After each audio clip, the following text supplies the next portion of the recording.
Hi stream. Oh shit, I didn't change the title. Hi stream, how's it going? Long time no see. I should change the title because it's gonna be two separate words on YouTube. So why not just make it a new video? Oh, what was the last title I used? Easy. My language, easy. Fuck, what is going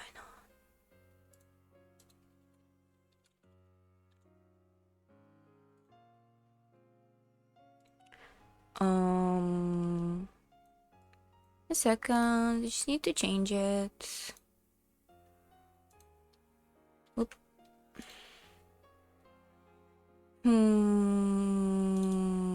Let's go with this one. B.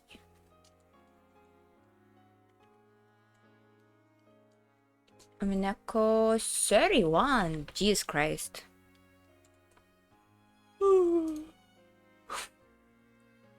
It's quite late, but I drink a little bit of caffeine, so it's gonna be fine, I guess. We just need to survive all of these chapters, right? It's gonna be good in the end, at least, right? Right? I wonder if I'm gonna have trouble talking and speaking right now. Ew, Nature Crane's one of my life. Jesus Christ, who is this? No source selected. What do you mean?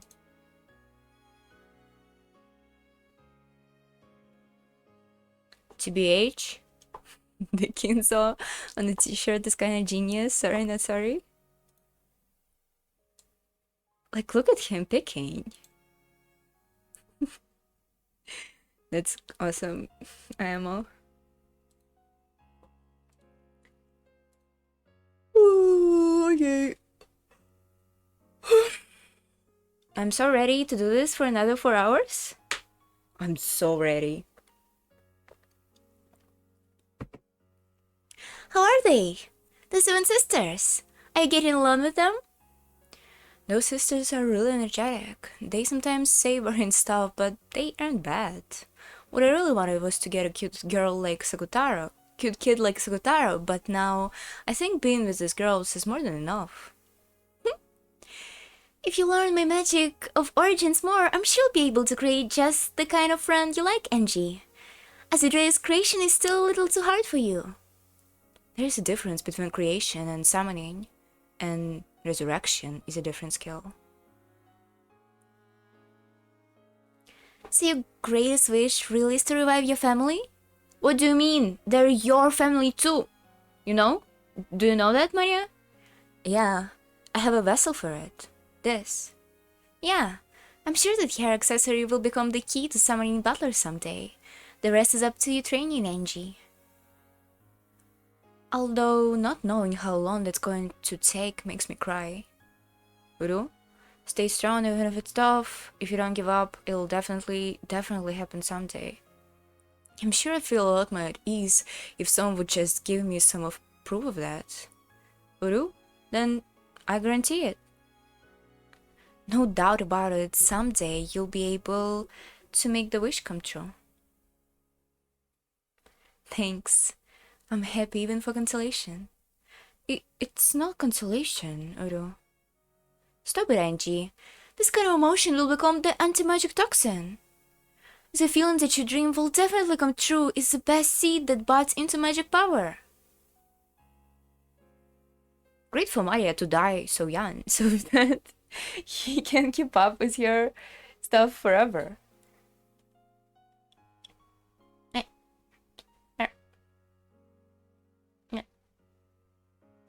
Run. Okay, sorry. You're right. Sorry, Master. You need to be a bit greedier, Anji-sama. Go however far for the things that you desire. Never give up until you get it. That's the power you're lacking. Uru? That isn't true. Anji's doing her best. Thanks, Sakutaro, Mama. Insane sentence. Crying about it won't help anything. There is nothing you can do except hang in here. I'll try hard. Grit my teeth. and I'll definitely make my dreams come true. For certain, for certain. Uru, you're awesome, Angie. Do your best. Mama and I will support you. Yeah, we will. The greedier a master is, the more worlds will increase. More importantly, Angie-sama, we have 10 whole people here, so... We were thinking, maybe we could play Shiritori together or something? What the fuck is Shiritori? Gimme? Shiritori is a Japanese word game. Players take in turns to say words, and each word must begin with the last Japanese character of a previous word forming a chain. You mean hiragana? Only known are allowed, and accidentally saying a word that ends with a character N loses you the game, because no Japanese word begins with an N. A word like ninja, for example, is beginning with ni and not N. Ooh, really? I didn't know that. That's nice. The exact rules for what is allowed and what exactly continues select character often vary in needed clarification. Oops. Penalty if you lose! Let me nibble your ears! Come on! Is there anything inside your head other than food? Please forgive my cretinous sister's imbecilic proposals. Is it really alright for you not to return to studying about now? No! I waited so long for you to finish studying. You gotta play with us. You gotta! I don't think it's a bad idea. I would suggest that playing every once in a while is a good way of exercising the mind. You mean the sloths, right, Bilfa? What you're saying sounds reasonable, but you're actually being sneaky, aren't you? My apologies. You're a diligent one, Angie-sama. If it's okay with you, Angie, I'd like to play with everyone too. All noisy together. It'll definitely be fun. This Maria even speaks different way from other Maria. Who is life? Oh, whatever. Uru? Angie, let's play. Let's all do Shiritori.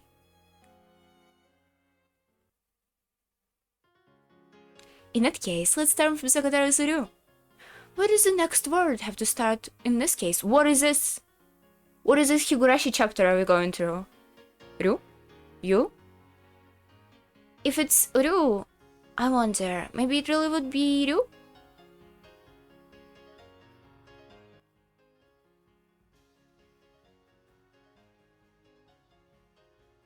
No, they mean kanji. In this case, it's not katakana, they like literally mean kanji. If it's Uru, I wonder, maybe it really would be Ru. It's rare for a word that ends weirdly like that to come up with. Okay, I'm first then. I'll start with Ru. Watch Steam. Ruzu. I wanted to be the one to speak first. Ruto would have been so much more wonderful. Zu? Feels like we keep getting tough ones. Wait a sec, what order are we going in? Who's next? Uru? I don't think it matters who. Whoever thinks of something first. That sounds fun. The person who can say it the most wins. It's a fast talking Shiritori. Okay, I'll go then. Zucchini, garlic stir fry. Ninniku itame. I have no idea how this is gonna work. Oh, zucchini. She said zucchini because it starts with a zu, and then it needs to next word needs to start with a ni, and she said ninniku itame. Ninniku itame. Niku means meat. And then mikabo and pasta. All of them delicious. Yeah, I said 3. Bells take 3 points. Can you use conjunctions? If you could use and, that wouldn't work. And the last one doesn't count. -1 point. Start over at me. Okay, my turn. Meringue. G. Ru? Gay sudo. Drainage system. Gesudo. Then on U. Umeta techi. It's so hard to read Japanese in Ramanji. Reclaim land, and then XXXI basement. What are those words? Something like that? Anasama, those are pretty unrefined words. So what? Why don't you try following up with something refined then? Anyway, that's 3 points for me. What are they doing? I thought they each supposed to say a word after another, but they just saying as much words as they could. Huh. The next one is 2. Alright, 2. Never played such weird territory before. Fun. I don't get it at all, but it's fun. I'd played normal shiritori before, but this kind of weird shiritori was a new experience for me. The 7 sisters, who would be lively enough just on their own, Marionette, Sakutaro, and me. I was now surrounded by friends that were just so fun.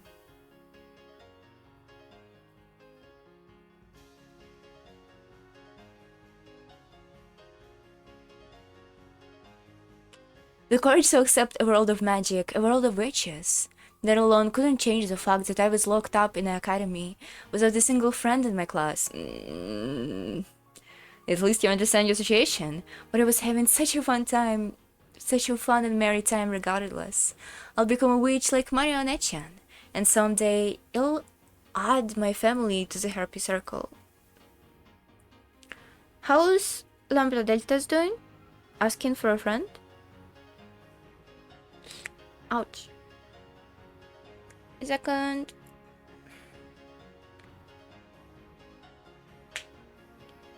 Good one. Mom, Dad, and Oni-chan. If possible, George Oni-chan and Jessica Oni-chan too. And my other relatives. I'll call everyone here, without a single person missing, and we'll all gather together. That is my dream. Yes.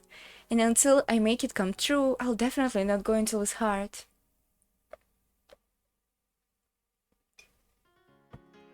I'm sure you'll become a great witch, Angie-sama, as long as you believe that.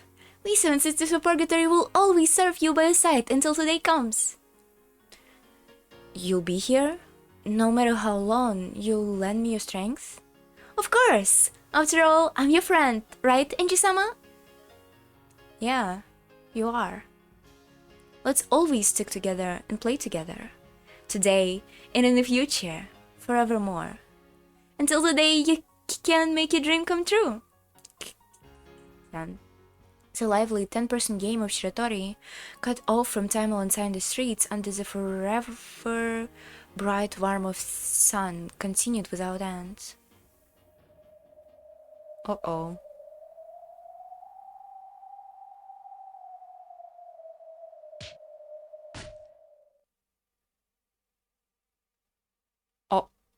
Oh. What the hell? Seriously, Shinomiya-san? Bully voice. In the end, I wasn't able to make a very good grade on my test. I had thought I'd memorize things in my own way, but if you could manage anything by cramming all night like that, no one would worry about tests. Normally, when you know the questions beforehand, you will ace it easily, right? Easily! It's true that we didn't go so far as to write the answers into the blanks for you. We thought you have the sense to study at least that much. Oh my god! No friggin' way! This is... God almighty! They're almost all wrong, aren't they? Did you really actually study for this? More or less. This isn't what you call more or less, Yoshiramiya-san. My mind is reeling from how horrible this is. Oh lord, please forgive you for getting a miserable grade on such an easy test and plumbering the average score for the entire class. I mean, they have a point of getting mad at her. The same test has been given to another class first. They had managed to get hold of that test paper, so the average score of this test was unusually high, enough to obscure my slight improvement. However, there were some things that I couldn't make an excuse for. If I had spent the entire day studying like mad, I might have been able to get a slightly higher score. But I hadn't gone that far. After all, after that on that day, I had spent the time having fun playing Shiritori with the seven sisters, Sakutaro and Onechan. As expected, the winner had been Maria Onechan. She had been a strong player because of her various bits of random knowledge. Sakutaro has gotten the penalty. He had spent the whole time cheering for everyone else's answer and had completely forgotten to think of any himself. Because of that, he got dogpiled by the seven sisters and had his ears thoughtfully nibbled, didn't he? Excuse me, are you listening, Shiramiya-san? They were surrounded me, twittering like a small birds. Annoying, smelly. On the outside of the circle was Momon, a very expression on her face. This school is messed up as always. If their org grades are good, shouldn't they be more than happy? It's probably because of that collective responsibility thing. It's not I'm worried about their own grades. They're more concerned about how embarrassing it is for the class average to be low. Or maybe it's because they really hate the volunteer work they're forced to do as punishment. So in other words, they aren't studying because they want their grades to be good, but because of collective responsibility and because they hate volunteer work? They're jealous and embarrassed. They don't want to be inferior to anyone, and they don't want to be humiliated. That's the only feeling that drives them into study.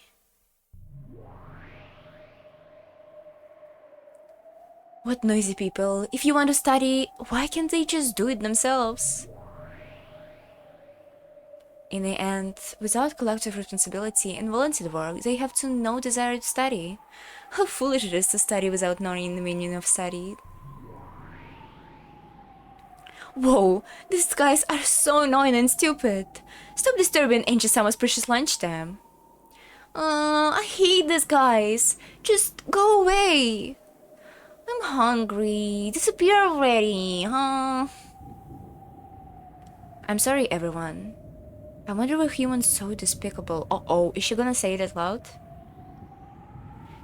Oh, you know. It's probably because instead of working hard themselves, forcing you to put the effort, it is the easiest way for them to greedily boost the class average. Humans are all greedy. If we're honest, why the fuck Angie failed the test that she already knew questions for? Isn't it the easiest shit in the world? Angie, like, they kinda have a point. It's not baseless accusations. They have a point.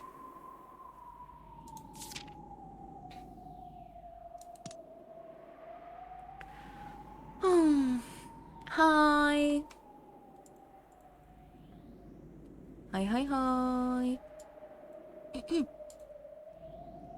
It's probably because instead of working hard themselves, forcing you to put the effort, it is the easiest way for them to greedily boost the class average.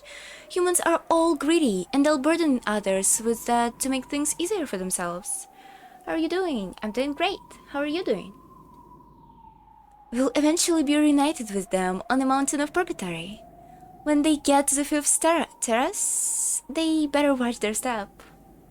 Momon controls the fifth terrace of the mountain that reaches to paradise, Mao's purgatory, okay? Given that she herself was promising them this, we can probably be sure that after those girls die, their journey to heaven will not be an easy one, okay? No, in fact, why don't they just go to hell yet again? They have all reasons to be mad at Angie for doing this. So dumb.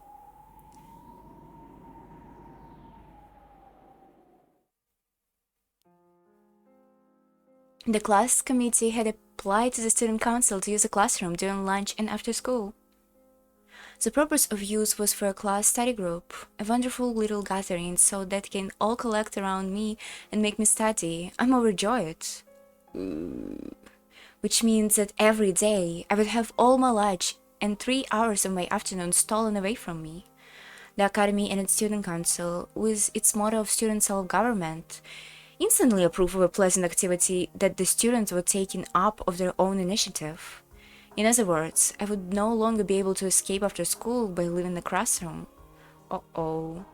After school, the first class study group meeting started right away. Would they open a textbook, then kindly and carefully explain so that even I could understand it? Of course it was nothing like that naive fantasy. After school in the classroom, around a dozen of my classmates crowded around my desk. First, before we started studying. Why were my grades so bad? What was the reason? It was decided that we couldn't start until I could clearly answer those questions, become aware of the problem, and show remorse for my actions. That's fucked up. That's fucked up. Of course, there was no way I had an answer to a question like that. They had avoided me like a plague up until now, and they had rejected me and kept me at a distance as not to include me in their communities. So I had been avoiding their communities myself. There shouldn't have been any conflict between us this way. So even when they formed this community, intent on raising the class average, I obviously kept well away from it. Even if I tried to join in, they would probably have ignored me, just like they had always done this part. If you just have asked, we've taught you as much as you wanted, wouldn't we? We would. Such enthusiasm. I'd had enough of their ex post facto pretenses of charity. Ushiramiya-san, the thing that's bad about you is your lacking of cooperative attitude. You only think about yourself. It's a selfish way of thinking, that's the problem. Those who gather in St. Lucia's place of learning should have a cooperative heart. It is written right here in the student handbook, you know? I think if you have cooperative attitude, that's what gives birth to a desire to study together and contribute to the entire class. I think that's the most fundamental thing that you're lacking. How about you? Hey, have you been listening to us? We've gone to all this trouble of staying after school to have this talk for your sake, you know? The tears of gratitude are pouring down. Of course, he didn't like that. This way, it almost makes it look like we're bullying you, to scolding me. Fortunately, I'm normally all cried out anyways. If I'm told not to cry, I can hold it back. First, I was to write a letter of remorse and read it aloud. It is bullying! It is literally bullying! Jesus. Of course, they meant today. The class president politely applied to the student council and the staff room for an expansion of the use of a classroom. Apparently, it was accepted right away. Which means that, starting now, I would be forced to self-criticism here for at least a full 5 hours. I, Ushiramiya Angie, caused trouble for my classmates by getting a low score on my test. Yeah, write it down like 100 times on a desk. On a... how do you call it? Desk board? You know, the one that you write down with a... I don't remember any words, whatever. Yeah, I was thinking about opening in Simpsons. I, Ushiramiya Angie, caused trouble for my class by getting a low score on my test. That's not it! You're getting low grades and causing us trouble isn't the root of a problem, right? It's a cooperative attitude! Come on! Why do you even have to guide you on how to write a letter of remorse? Their abusive jeers flew about one after another. I followed their guidance and put the eraser to it. I, Shiramiya Angie, caused trouble for my classmates by not having a cooperative attitude. Hey, wait a sec. It's pointless if you just write whatever we say. This is kinda crazy. This is a crazy situation. You know, I kind of feel Angie makes a little bit of a victim of herself, but still.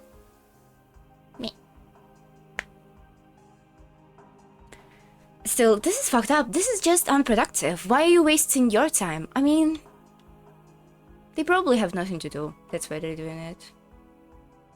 Do you even freaking know what remorse means? It's pointless if you don't write it in your own words. Pointless! I've always thought you were a bit strange, Shiramiya-san, but you really are an odd one. After following their guidance, they didn't change the jeers much. In fact, now it felt like they were mocking me more as well. In this way, over the following several hours without rest, without being allowed to go to the bathroom. That's fucked up. Of course, beyond being permitted to have a dinner and while being continuously insulted. Yeah, at this point, you should just yell at them and take a fight. Like, if they are truly wasting your time, and your time is so precious for you, why would you ever allow people to take it from you? I was coerced into writing a document which humiliated myself. I mean, it's not that bad. It's what you do in real world, when sometimes, not often, sometimes. And as it passed 9 at night, I was told to stand up and read it out loud. The content was smeared black with tears and eraser marks. It certainly was my handwriting, but it was like a list of soulless letters whose content I couldn't even remember. Everything had been copied down according to the guidance, so while I had been the one to write the letters, they weren't my words. I was being coerced into writing it down and even coerced into reading it out loud. I was surprised to find that even after all this time, in addition to ignoring someone and hiding their things, there are still other ways like this to bully people. Come on, hurry up and read it out loud! Look how many people are staying this late just for you, Shiramiya-san. How about a little gratitude? Isn't the fact that she doesn't feel gratitude for an indicate of her not having a scrap of cooperative attitude? It's alright, Shiramiya-san. We'll always be with you from now on. But study with us and remake yourself. Like, you people have time to do this? Really? Okay. Still surrounded by them, I stood from my seat and dropped my gaze towards the blackened page. And then, I began to speak those humiliating words. But right away, jeers flew at me saying that they couldn't hear and to speak up. I can't read this. I had no idea that being forced to read a paragraph humiliating me would be so painful. Just don't do it!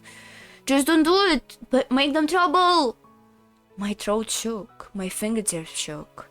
The paragraph of humiliation written in my own handwriting made my eyes burn with hot liquid. So my world blurred and twisted. The girls surrounding me all appeared wrapped.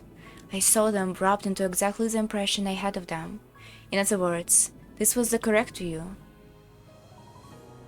Beyond the twisted crowd of people, I could see my friends. Compassion could be seen in all of their eyes. Angie, stay strong. Uru? Marionette and Sakutara were looking at me with sad eyes. Perhaps because they realized that even cheap words and compassion would hurt me. They keep alternating between trying to say something and hanging their heads. Why nobody's saying to Angie, Angie, fight? What the hell is wrong with these people? These such a dirtbags. Really pisses me off. That's so fun about gagging up on Angie-sama and tormenting her. The resentment of not being able to split out of their jealousy. Anyone would do, just as long as they can spit it out. They are the worst. Angie-sama, in this kind of situation, going mad with rage for the sake of your own honor is perfectly acceptable, so true? Siren, make a point? Anger is an appropriate emotion and an appropriate reaction. If you don't get mad now, when are you going to do? Oh, she's so based? Stop it! Don't stir Angie-sama's up with cheap anger. If Angie-sama could do that, she would have done it already. Would she?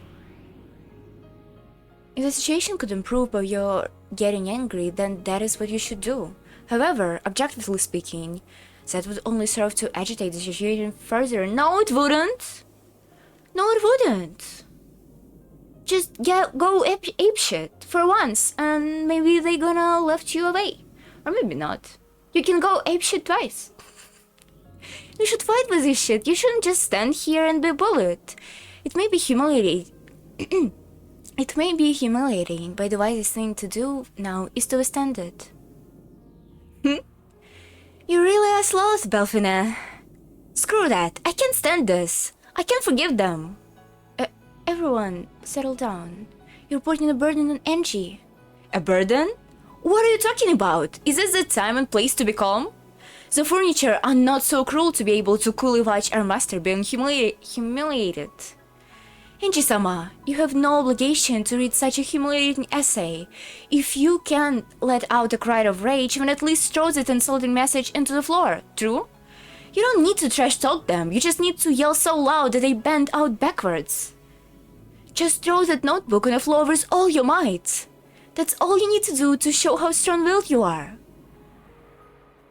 Don't be irresponsible. I told you already. If Enji-sama could do that, she would have done it long ago. Nothing will be resolved by the eruption of momentary emotions.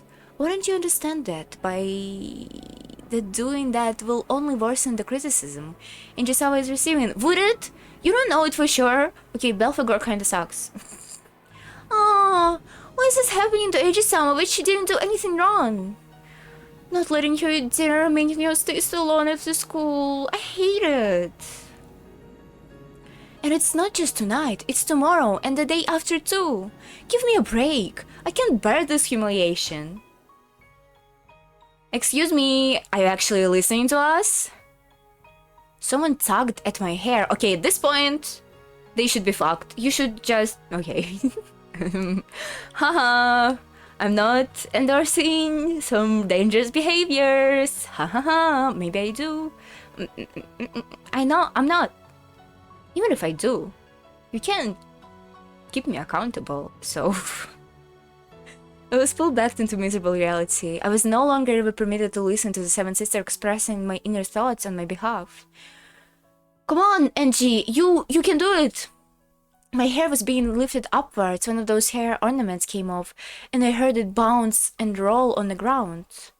No one picked it up. To the contrary, they casually avoided it as though something filthy had come rolling down towards them. I tried to follow it with my eyes, but my hair was stuck upwards again. Why is that you never listening, even though we're trying to have a real serious talk with you? In one ear and one ear and out of the other, is it? Or maybe we're talking to a brick wall? Get a grip, alright? Are you really conscious of the trouble you're causing to us? You better not be about to say You better not be about to say you just wrote this grudgingly because we told you to. Until you can really feel remorse for yourself, this seriously isn't going to end, get it? It's not just gonna be today. This is seriously gonna keep on going tomorrow and the day after. You got this? I'm warning you, don't push your luck with us. Like, more to the point, what are you even still alive for? Yikes. Could you guys go on like this? If it were me, I'd just die. Yeah, I could never live this way. Think about it, just by being alive, you'll be getting in other people's way all the time, right? Mama, imagine giving a shit about other people. Couldn't be me. If it were me, I definitely couldn't live on, die then. Yeah, I'll die too. If that's better for the world, I'd die on the spot, wouldn't you? None of you people would even survive communism, so what are you talking about? Then die.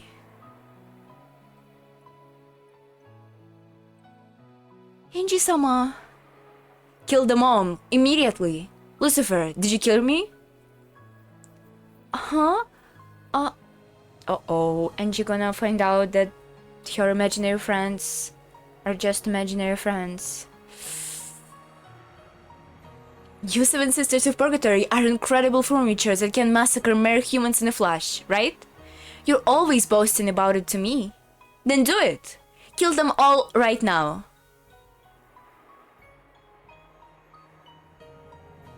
Uh-oh. Enji is really close to getting a gun. Uh-oh. But... for some reason, Lucifer's speech faltered. Because they're imaginable, Enji. Why? What's wrong? You certain kill furniture can fly around faster than an eye can see and instantly strikes through the heart of a witch's enemies, aren't you?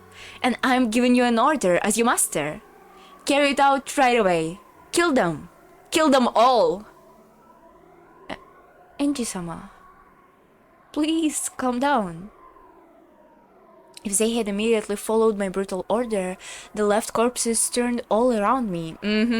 Would they? Would they, Angie? I was ready to regret and feel remorse, just as they had wanted me to. I was prepared to go through that. And yet, Lucifer just let an unsure expression rise to her face and didn't move to carry out my order. I was aware. Of course I was. Vaguely. No, that's not it. I knew it from the very beginning. I knew, didn't I, that magic was all empty. And that's how his story ends. The Seven Sisters of Purgatory? Yeah, right. Worthless, worthless.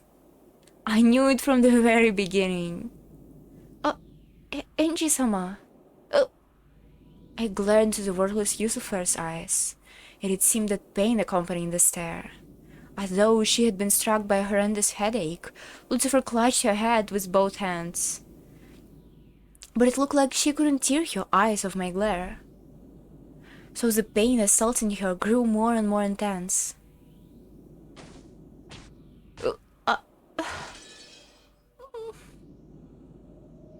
You're useless.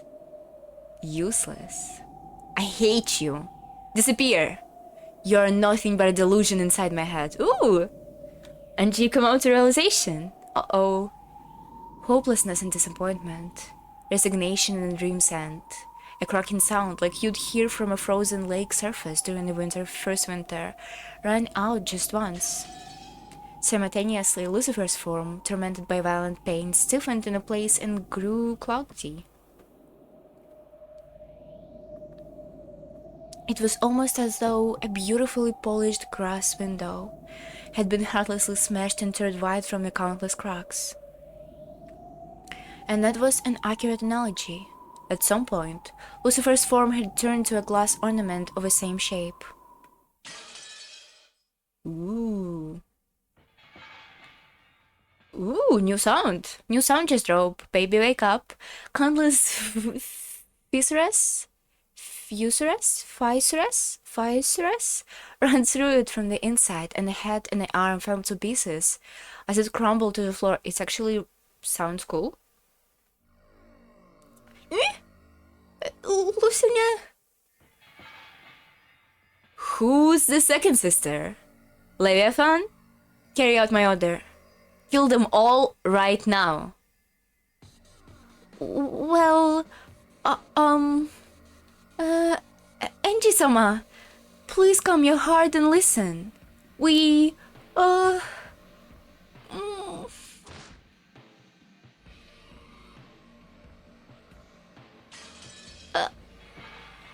I'm not looking for excuses or back talk or reply.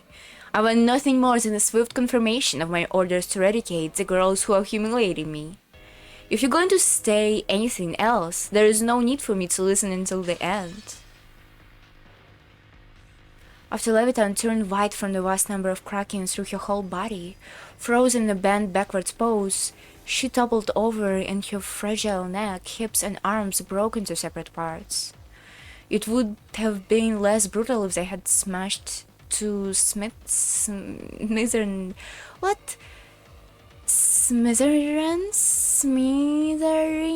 instead of retaining their original form. So the fact that I had left the two of them partially intact made the remaining younger sister shake even harder. Why won't you listen to my orders? Why? Why? My apologies. Here, under current condition, the anti-magic power is extremely strong and... What? You can't do it because humans are here? That's your logic? Isn't killing humans what you do? If you can do that, then what use are you as a furniture? Die! Please spare me, Angie-sama.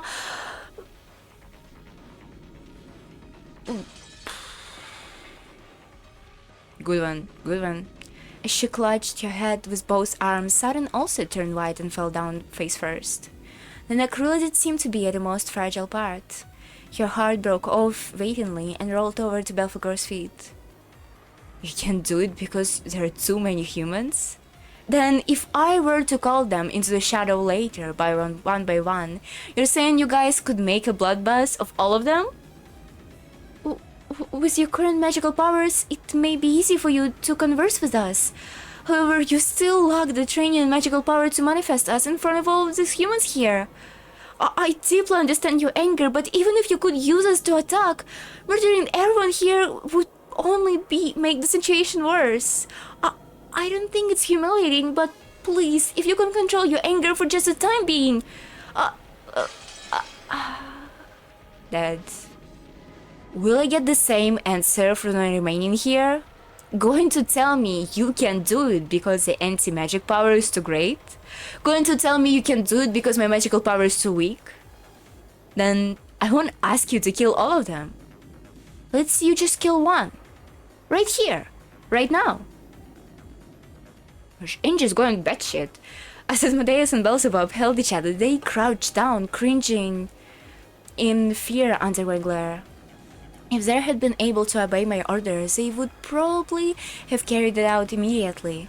And yet, here they were crouching down, empty, sad, and pathetic. That's right. I knew it. These girls can't touch reality, even with a single one of these fingers. No! Bilsy, I'm scared! Bilsy! And just someone spare us! I don't wanna die! Die, useless furniture.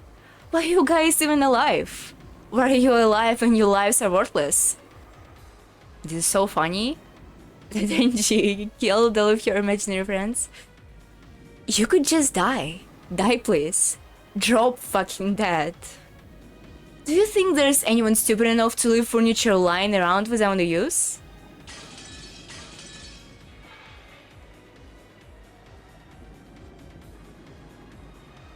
Please stop! Angie-sama! What is it, Maman? Will you be the only one to fulfill my order? Of course you will. You're my best friend. You alone will do what the others wouldn't. And kill them. As you are, Angie-sama, even if you use us, you're not capable of committing murder. It is the duty of a furniture to help with things its master can do.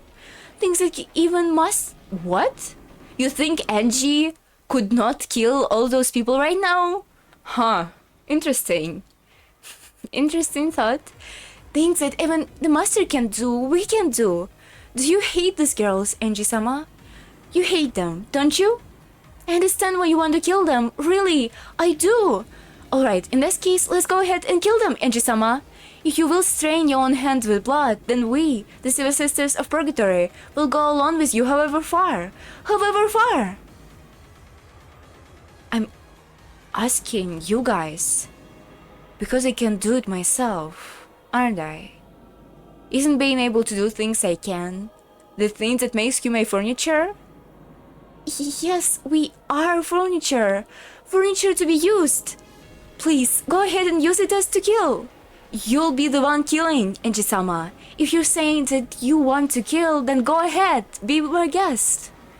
Be our guest. No need to hesitate. Please go and carry it out right now.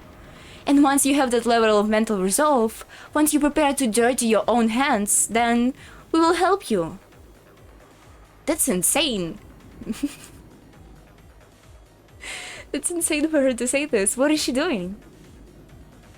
You only confirming that you're imaginable and not real. But you aren't reached that stage. Don't speak, you furniture. You delusion. I get it already. Don't make me say it all out loud. You guys can't do anything. You're nothing more than my delusions, illusions, daydreams. I haven't had a single friend from the very beginning.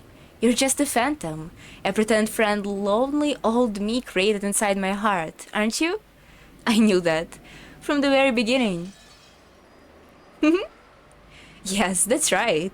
You're a fantasy inside your head. Got a problem? Oh, fuck, wrong voice. Yes, that's right. You're a fantasy inside your head. Got a problem with that? Yes, it's true. We are just imaginary friends, created to soothe lonely Angie-sama's heart because she doesn't have a single solitary friend. Wanna say something about it? If you want to look at reality, just look at it. Stop looking at us and go back to being yourself over here, completely boxed in and bombarded with abuse. Go on then. Go on. Back you go, back to reality.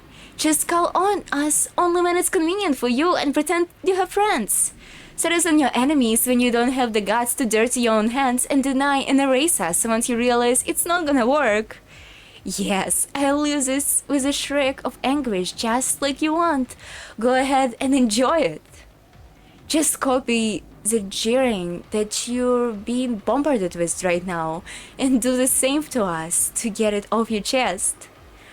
That's too is a duty of furniture. Getting slumped against a door when someone's pissed off is also a chair's important duty. If by that trifling service we manage to absorb our master's bad mood even for an instant, there could be no greater honor for the furniture.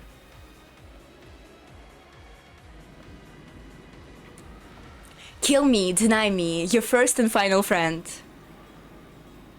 She's based. At the end, Maman had this derisive expression on her face, but for some reason it looked like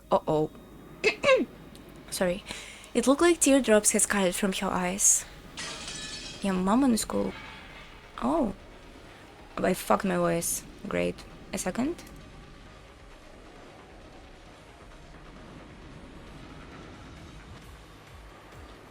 What about now? It's better? Maman Beelzebub and Asmodeus smashed into pieces and rolled across the floor.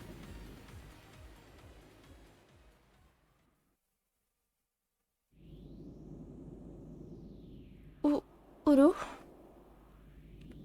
Come over here, Sakutaro. Angie just a little agitated right now, so you just don't get close. What about the others? Are the 7 sisters alive? Did they die? It's alright. It looked very gruesome, but those are remains of their vessels after they were... Sorry.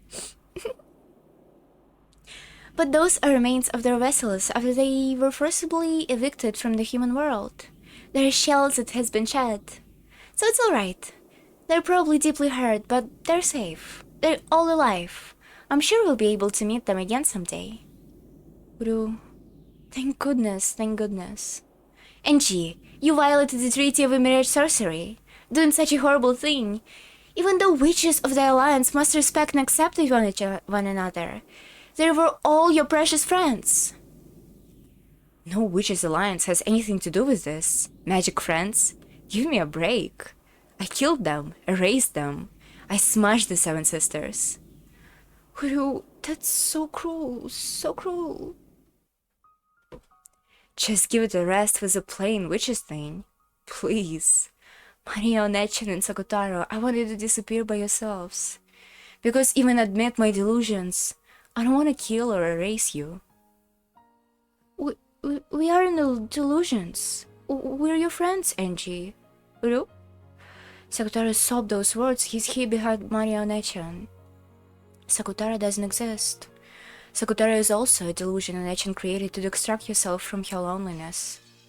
Uru, it hurts and hurts, Maria. Why? Why? Uru. Stop it! Denying my friend is the one thing I did not permit. I forgot Maria's voice. The same power that had smashed the 7 sisters was probably eating into Sakutaro as well, but Marionette-chan was apparently protecting him with some other power. So Sakutaro form didn't break or scatter.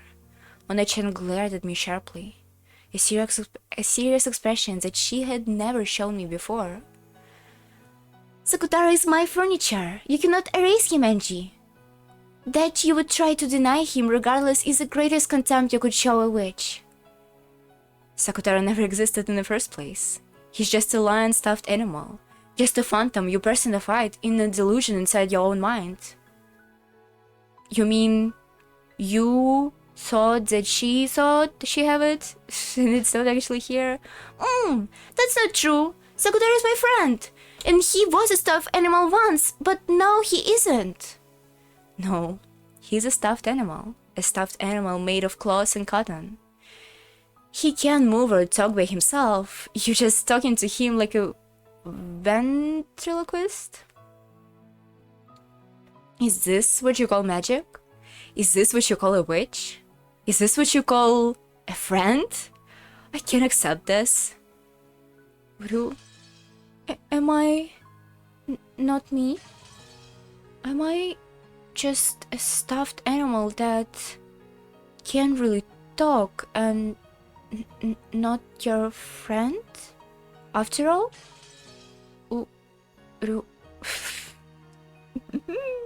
What is this? As though plagued by a high fever, Sakutaro weakened bit by bit. Good! Sakutaro should never have been existed. This was a mistake. As he clung to Onechan's body, he did all he could to continue standing, but his body began to slip down bit by bit. As he did, Onechan held him and screamed at me with tears streamed down her face. Stop it! Don't burn Sakutaro with the anti-magic toxin! Don't bully him! Don't insult him! Don't deny him!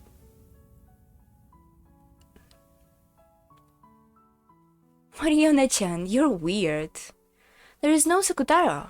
Stuffed animal are stuffed animals. I learned from Mama that they're made of cloth and cotton. There is no way they can walk or talk. Ooh, so is this real scene? Sakutaro! Sakutaro! He's not a stuffed animal! He's not a stuffed animal! He's a friend!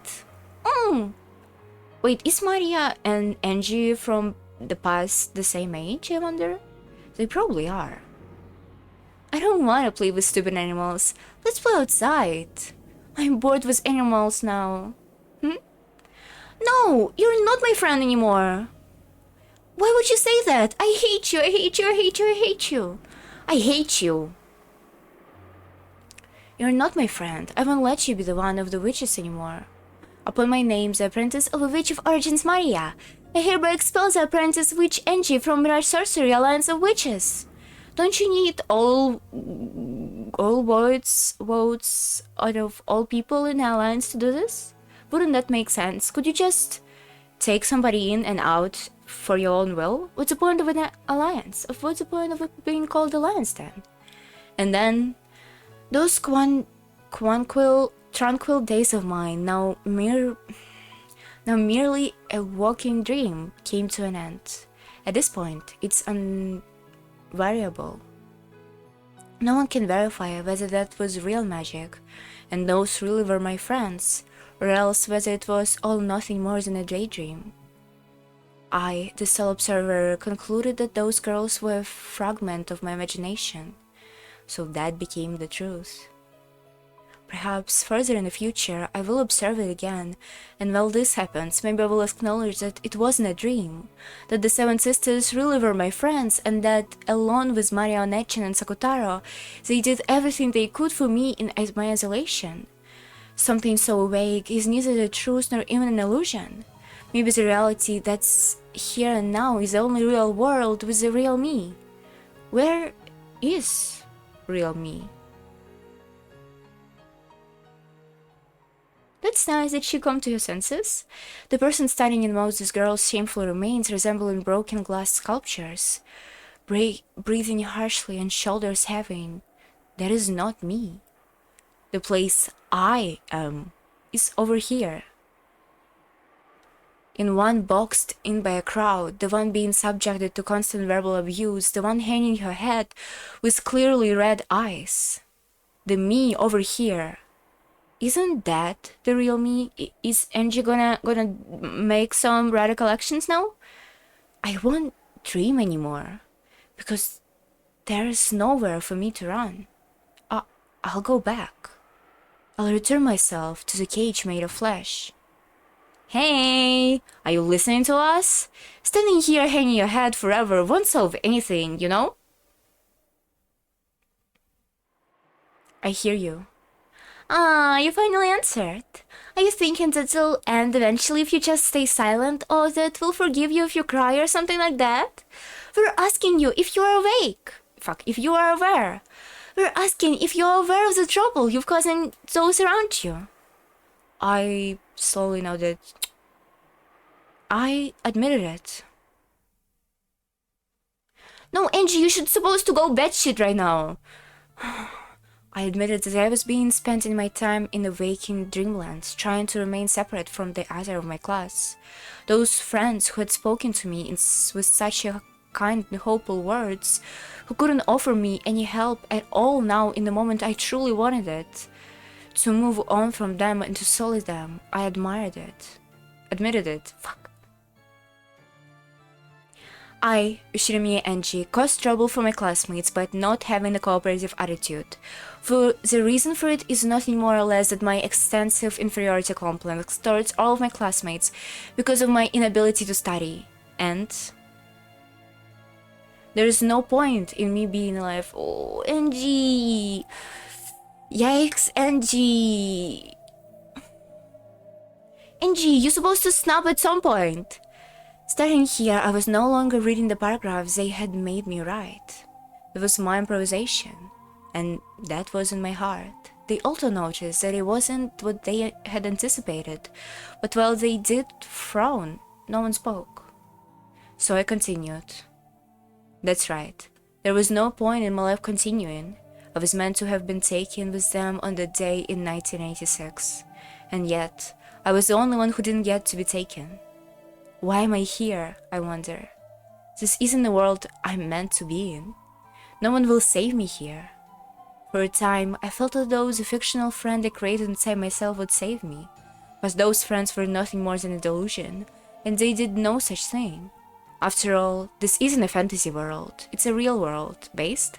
So in short, up until today, I've been living in a daydream. VTuber says to you that it's a based real and it's living in a real world.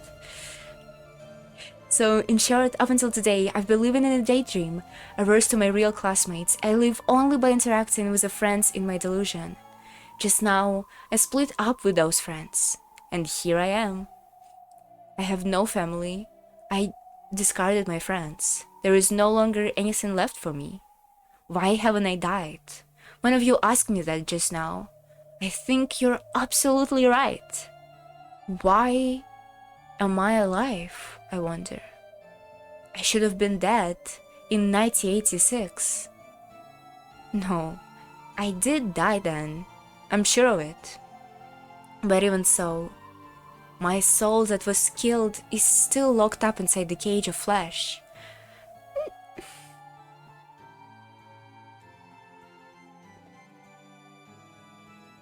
So I'll ask one of you. If no one responds, I'll do it myself. Someone, please let me die. I spoke the sentence and looked around.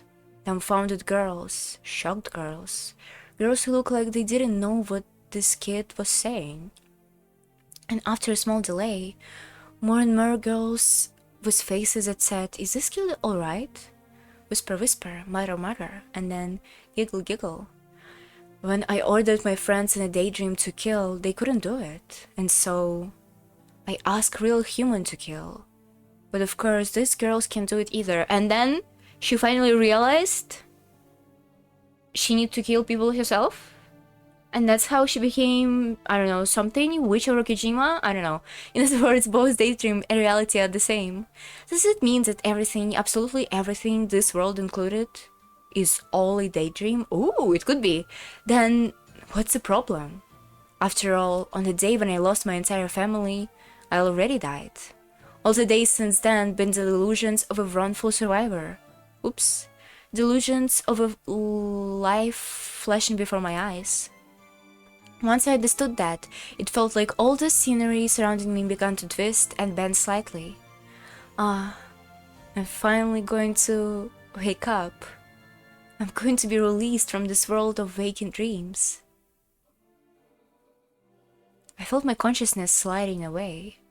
That's alright. Fade farther and farther away and take me to my family. Therefore, no matter what unfolded in this twisted, faded world, I paid it no mind at all. I saw the crowd get pushed aside as a teacher stepped in. Perhaps a teacher doing the rounds happened to notice a strange disturbance. The teacher has vigorously shouting something, moving to protect me. Upon seeing that, and learning that an ally appeared for me, even if only one, I felt my awareness return very slightly.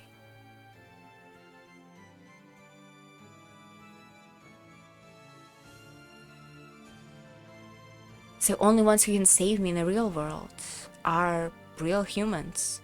Never again. Never again will I seek salvation from daydreams. This is a human world. The only ones who can save a human are other humans. That's true, that's true. I can't wait for this to backlash in the end or something. Like, all of what Angie was saying is a reasonable thing. I hope they're not gonna fuck it up. Oh, I'm praying. Yes. If that's what you think, then that's your world, Angie. Can Angie become happy this way? A lot of people become happy this way, you know? If Angie believes this is the only way to become happy, then it is the only way. If she cannot accept the blue bird in the cage for what it is, then she must go and search forever. Shut up! You're not even real!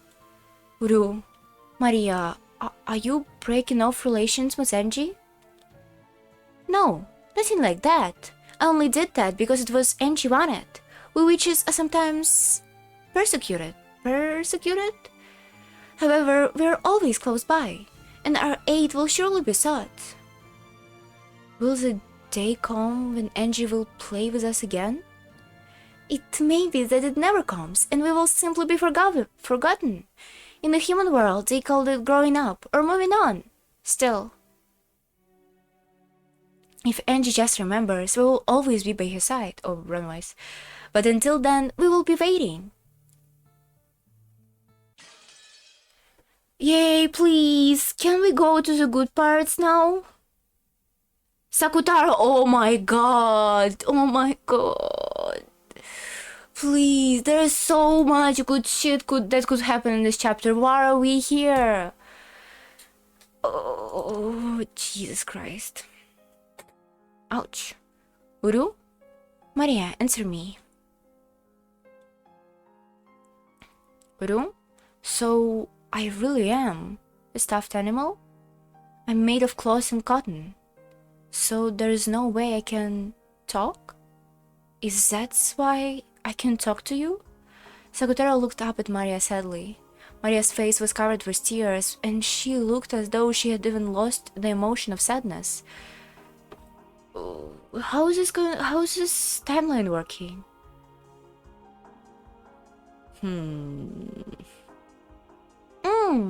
I can hear you, Sakutaro. You aren't a stuffed animal made of cloth and cotton. You're my friend. Hey, Renji. I'm sorry, Maria. I'm sorry, Maria. Uru? Sakutaro felt regret. By freezing her heart, Maria had finally been able to escape from her sadness. By speaking up and calling her back, he had caused her to become overwhelmed with sadness again. Sakutaro tried holding up to Maria and hugging her, then letting go, gazing at her appearance uneasily and trying it again, lost as to how he could bring Maria's spirits up. He might have looked a little humorous doing that. As a result, that was able to divert Maria's feelings from sadness. Sorry, more crying won't help anything. You got in a fight with Angie, but you still have a lot of friends, Maria. Not just me, you have everyone else too. Sakusuke and Sakukichi, an annual band, and many, many more.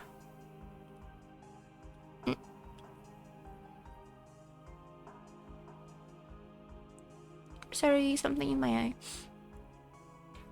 Maria looked at the many stuffed animals around her pillow, which were gathered together as though they were having a conference. Jesus! Can I speak? They're all worried about you, Maria. They've all been discussing how to cheer you up, you know? They won't go away? Like Angie? They won't. We'll always be together. Really? You're all only with me at home. Can't go out together when Mama's with us. Can't go together to school. We weren't allowed to go to school, so you get in trouble if the teacher finds out. But if no one finds out, we can be together at any time. Sakutara, you're big, so you'll be found. Then you can take some of the kids that are small enough to walk around with. For example, what about them? If you take the friends in the forest band, freak. Look, they're small, so they can hide in your pocket and go to school with you. There's a lot of them in the band. Can fit them all in my pockets. She gathered all of the forest band pieces that were scattered across her bed. There were about as many of them as pieces in the chess set, so it would probably be impossible to fit them all in her pocket. In that case, you can just take friends that you're specifically close with, especially close with. Why don't you take the 4 rabbits? Ooh, the one you're closest to in the first band. 4 could fit in my pocket. Yeah, this way they won't be found. So this way you won't be alone even at school, Maria. Those kids will be with you even where I can go. Yeah, maybe won't be so lonely this way. Maybe I can hold out until I get home from school. Oh, it's getting late, I'm sorry. As long as we aren't found by teacher or mama, we can be with you at any time. So let's be together forever, play together forever. We definitely won't leave you all alone, Maria. Would you? Maria's expression finally regained a little of its brightness. That's right. Thinking about it, my world didn't start out with Angie in it. Even without Angie, everyone was together and it was fun. So it's weird to suddenly get sad just because Angie's gone when she was at last when she was the last to come in. All that's happened is that I've returned to the world just before Angie entered it. So there is nothing to be sad about. Yeah, not lonely. Sakutara and everyone else was me. Uru? Love you, Maria. I won't let any more humans come into my world. Maria's sorcery is an alliance only between me and Beatrice. What about Virgilia? Even Beata opposed letting Angie join in the beginning. It's alright this way. Angie will still too young. Okay, timeline is really weird here. Until you can be friends with Angie again, I think it's okay to forget about her for now. Just wait until you regain your high spirits and then play with her again. Until then, all of us will be by your side. Thanks, Sakutara, everyone. Yeah, and that's the end of a chapter. Please. Then once again, I regained my former world. I regained the world where I wasn't lonely, and where I was surrounded by many friends. As always, I didn't have any human friends at school, but my magic friends were always with me. Even during class, I could hear the rabbit band hiding in my pocket, talking together and giggling, as they sounded like they were having a lot of fun. Oh, Maria having the same problem with Angie. Just listening to that added a lot of color to those lonely school hours. I made sure that my other friends too were always with me as long as Mama and the teachers wouldn't find out. When Mama told me to go play outside, I would secretly pack Sakutaro and Sakusuke and the rest into my bag and play together in the library or somewhere. And then Mama was late coming home and I went shopping for dinner. I always went with them. The men working in the convenience store were always nice to Sakutaro. Sometimes they even gave me 2 extra things for free. One for me and one for Sakutaro. Whenever Mama found out, I would get in trouble for bringing Sakutaro and the rest outside. Whenever the teacher found out, I would get in trouble for bringing toys to school. The toxin must be strong in Mama and the teacher. That's why Sakutaro and the others just look like normal stuffed animals to them. After all, the men of the convenience store say hello to Sakutaro. Not all humans are worthless. There is a tale of people who, unlike Angie and Mama and my teacher, can say hello to a magic friend like I can. Oh, Maria-chan, welcome. Is your mama late coming home tonight too? Yeah, but Sakutaro with me, so I'm not lonely. Right, Sakutaro? Ru? It's not just me today. Other friends are also with us. Oh, other friends? What kind of friends are with you today? Today the rabbits from the forest band are also with me. Look, they're in my pocket. Maria began to light up 4 ceramic rabbit dolls on a register. As the owner's shop looked at them with a smile, he signed a part-timer with his chin. The sign on the other remained that said, what? As the owner of the shop looked at them with a smile, he signaled a part-timer with his chin. The sign on the other register that said closed has been taken down, and the part-timer called out for everyone to move over here. All of the people in the line behind Maria formed a new line over here instead. Yeah, I see. You sure have a lot of friends, Maria-chan. But I hope your mama comes home soon. Mama is busy with work again, so she'll stay in the company. She's very busy lately. She hasn't been able to get much time to talk to me on the phone. But I'm not lonely. I have Sakatara and the rest, right? All of the rabbits in the band are with me too. Look! QQ! Is QQ the sound rabbit makes? I wouldn't know. Come to think of it, I've never heard one. After smiling at Sakutaro, who was poking his head out of her knapsack, she played around with a rabbit band on a register, making them frolic around. Even as he gazed at the heartwarming sign, the shop manager had a slightly pitiful look on his face. This was apparently a family without a father, and where the mother had to work hard and couldn't come home very often. On top of that, it looked like this girl didn't even have any friends. Oh, they're talking about Maria. As he watched this girl play around happily with her dolls and claimed that she wasn't lonely despite everything, he couldn't help but feel kind of compassion. And actually, this wasn't limited to him alone. Maria had become very famous in the shopping district. Maria-chan, you should eat some oden every once in a while. You won't grow if you won't eat your eggs and fish paste. Can you get a cream roll? Uru, you need a variety or you won't get big. How about oden for today? Okay, I'll have oden. Yup, that's the ticket. Why don't I stick a whole bunch in here? Want mustard? Uru, I can handle spicy things, but mustard is not spicy.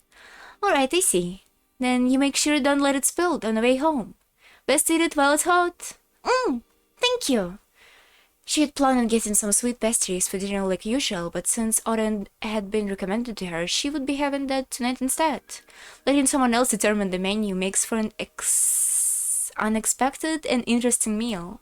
Very often, Maria had to decide on her own what to have for dinner, so it was easy for the menu to get a little decided. So it felt fun to look forward to a meal she hadn't anticipated. Uru? Thanks for giving us extra, mister.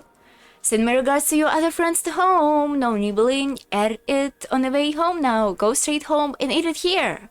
Thanks, mister. Maria held up the bag with the oden container high for all to see.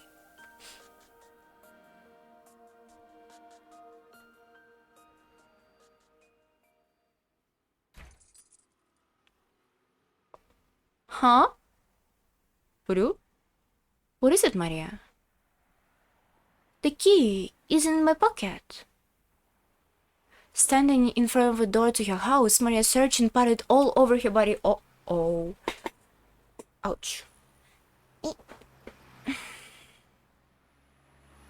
The key to her house wasn't here.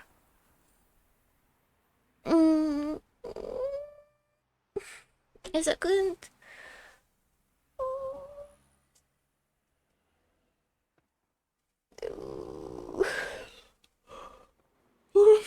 She always methodically put it in the same pocket, so there was no way she had put it in another pocket, but she searched her whole body just in case. It really wasn't here. Did you drop it when you took your wallet out? No. Definitely felt it when I took my wallet out. Also definitely felt it when I checked my pocket on the way home. It was here until partway. Didn't drop it.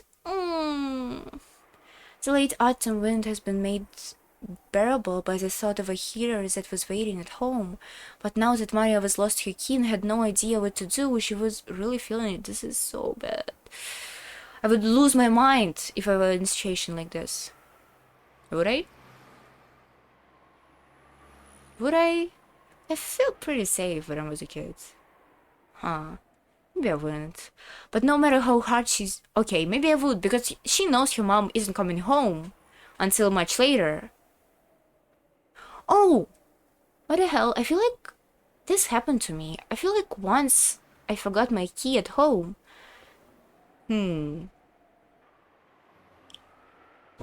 Okay, this situation is still scary, but whatever. But no matter how hard she searched, she couldn't find the key. She turned out all her pockets and even tried taking off her jacket and hiding it, but to no avail. Of course, she also turned the knapsack. Sakutara was in upside down, but no key came out. Something that should have been here wasn't where it's supposed to be. Why isn't the key here when I didn't do anything wrong? Why isn't it? Why? Why? Maria stomped on the ground, cold, frustrated, and angry.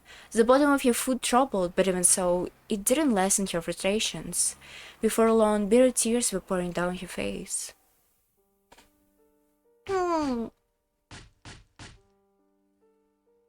It wasn't her fault, so it was someone else's. But Maria didn't know who that someone was, and could do nothing but continue to let out a moan of anger. Guru, you must have dropped it partway. Let's look for it, okay? Let's go back the way we came and search, okay? I was excited to buy iron, and I've got eggs and stuff for free. Can't eat it while it's hot. Can you just eat it here? We probably don't have utensils. My back hurts. I hate this shit. Maria, I know it's frustrating, but let's search, okay? It's no one's fault. Let's search. Squeaky chair.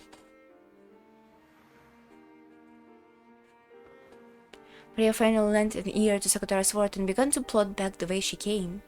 The wind was colder than it had been, and it felt like it was blowing in through the gaps in her jacket to spite her.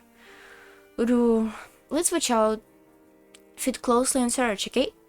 And then let's get home quickly and eat oden while getting warm by the heater, okay? I'm sure it'll taste good. Not here. Not here. As Sakutara encouraged her, Maria searched for the key. But she made it all the way back to the convenience store where she'd brought the oden. She hadn't found it. Just in case, she asked the men at the convenience store whether they found the dropped key, but they hadn't found anything. One more time, she returned home, paying close attention to the area around her feet, but still, she didn't find it. She was no longer frustrated enough to stomp her feet, but hot tears dripped down her face. The oden was stone cold, even though the man at the shop had said to eat it while it was hot. She wasn't been able to. He had given her so much extra stuff for free. Uru, don't cry. Mama isn't coming back tonight. Let's do our best to search. Why can't I find it? Maria, don't cry. Let's do our best to search. Maria. Maria was no longer able to hold back her tears. Sobbing, clutching Sakutara, and with the oden back in her hand, she returned once more down the road she had come by. Perhaps because it was now later at night and more houses and stores had turned their lights off by now, it was even darker and harder to search than before. And once again, without finding the key, she returned to the convenience store. Maria-chan, you still can't find your key? Key gone. Your mother was away for the night? You can't get into your house without the key? Can't get in. Well, this is a pretty pickle. Did you try going to the police? It might have been handled it. Mama said not to talk to the policeman, even if they start talking to me. Oh, why? Why is Rosa like this? Hmm? Now, why on earth is that? It was probably because Rosa felt guilty for making such a young girl as Maria watched over the house by herself, and because she knew that this was not socially acceptable. So she had indoctrinated Maria into changing the stores she brought things at so she didn't catch the eyes of the adults and saying no more than a greeting to a policeman, even if they talked to her. Uh-oh. Oh, this is so fucked up. Maria had obediently done as she was told, instead of considering why she had to do that. Honestly, obeying because her mother had told her was far more important to her. But the manager of a convenience store probably didn't think of it this way. Naturally, seeing such a young girl being forced to watch over the house alone, and so frequently, would cause anyone to worry. And then, after making the round trip between her home and the store once more, they arriving at the convenience store for the third time. A policeman was here. That's the girl. Maria-chan, did you find your key? Can't find it. What's your name, little girl? The policeman asked her name, but Maria didn't answer. Did your mother tell you not to talk with the policeman? Don't worry, no need to be scared of me. Have you eaten dinner yet, little girl? Bought it, but can't get into house, so I can eat. What's your mother doing? Is she not coming home today? Is she working? Do you know how we can contact your mother's work? Maria hung her head limply. She didn't understand why the policeman was getting mad at her. No, he probably wasn't getting mad at her, but if this reached her mother's ears, she would definitely be in trouble. And if she didn't understand the reason why she would be in trouble, she at least understood that much. But the policeman wouldn't let Maria go, and her head was swinging from hunger. The policeman noticed that, and it was decided that they could talk as they ate in the police box. I was taken to the police box. I had my oden heated in a microwave oven, and there were even salty rice cakes and hot tea brought out for me. I've been told not to talk to the policeman, but as I answered questions about Sukotara, I started to feel like he wasn't a bad person. And I wouldn't be able to return home anyway, so I didn't know what to do, so I told him Mama's work phone number, which I wasn't supposed to tell anyone and was told to use only in a very, very serious situation. And at the tiny room inside the police box, as I ate oden that was so hot it felt like it would burn me, I watched the policeman making a phone call and lazily thought, I'm probably going to get in trouble. Is Mama going to be mad at me? Uru?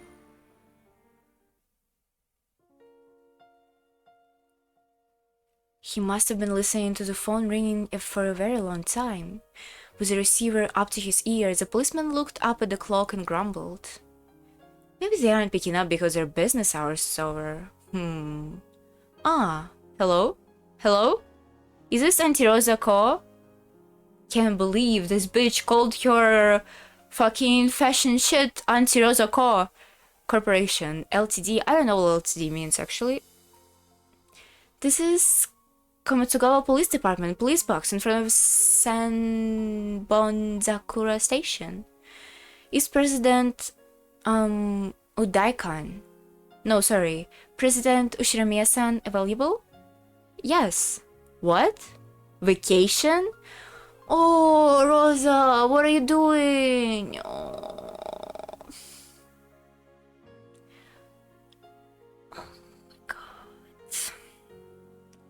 Rosa, how am I supposed to be sympathetic to you if you're doing shit like that?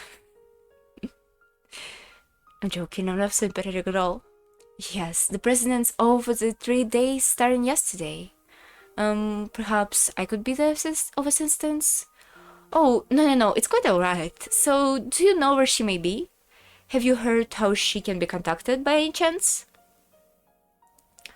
Would you mind waiting for a moment? Hey, anyone know where's President taking her vacation? How to get hold of her?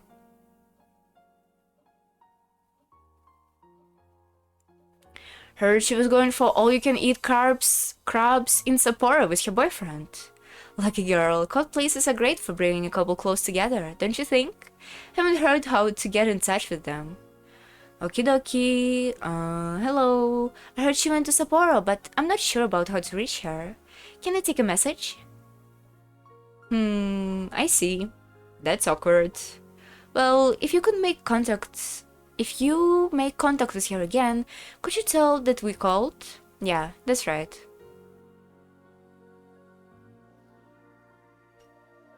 After that, I was taken to the police station, which had bigger than the police box, and they said I could spend the night here.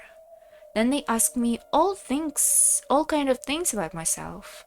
A lady who called herself the district welfare officer came by and asked about various things, and she said, "You poor thing." When I heard that, I learned for the first time. Am I a poor thing? Uru, that's not true. You're happy, Maria.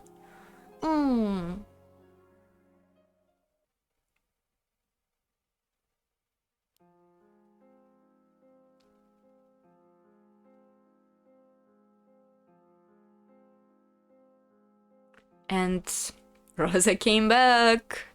Maria was told to go to her room, but on her way back from the bathroom, she hid by the entrance of the living room and listened in on the exchange.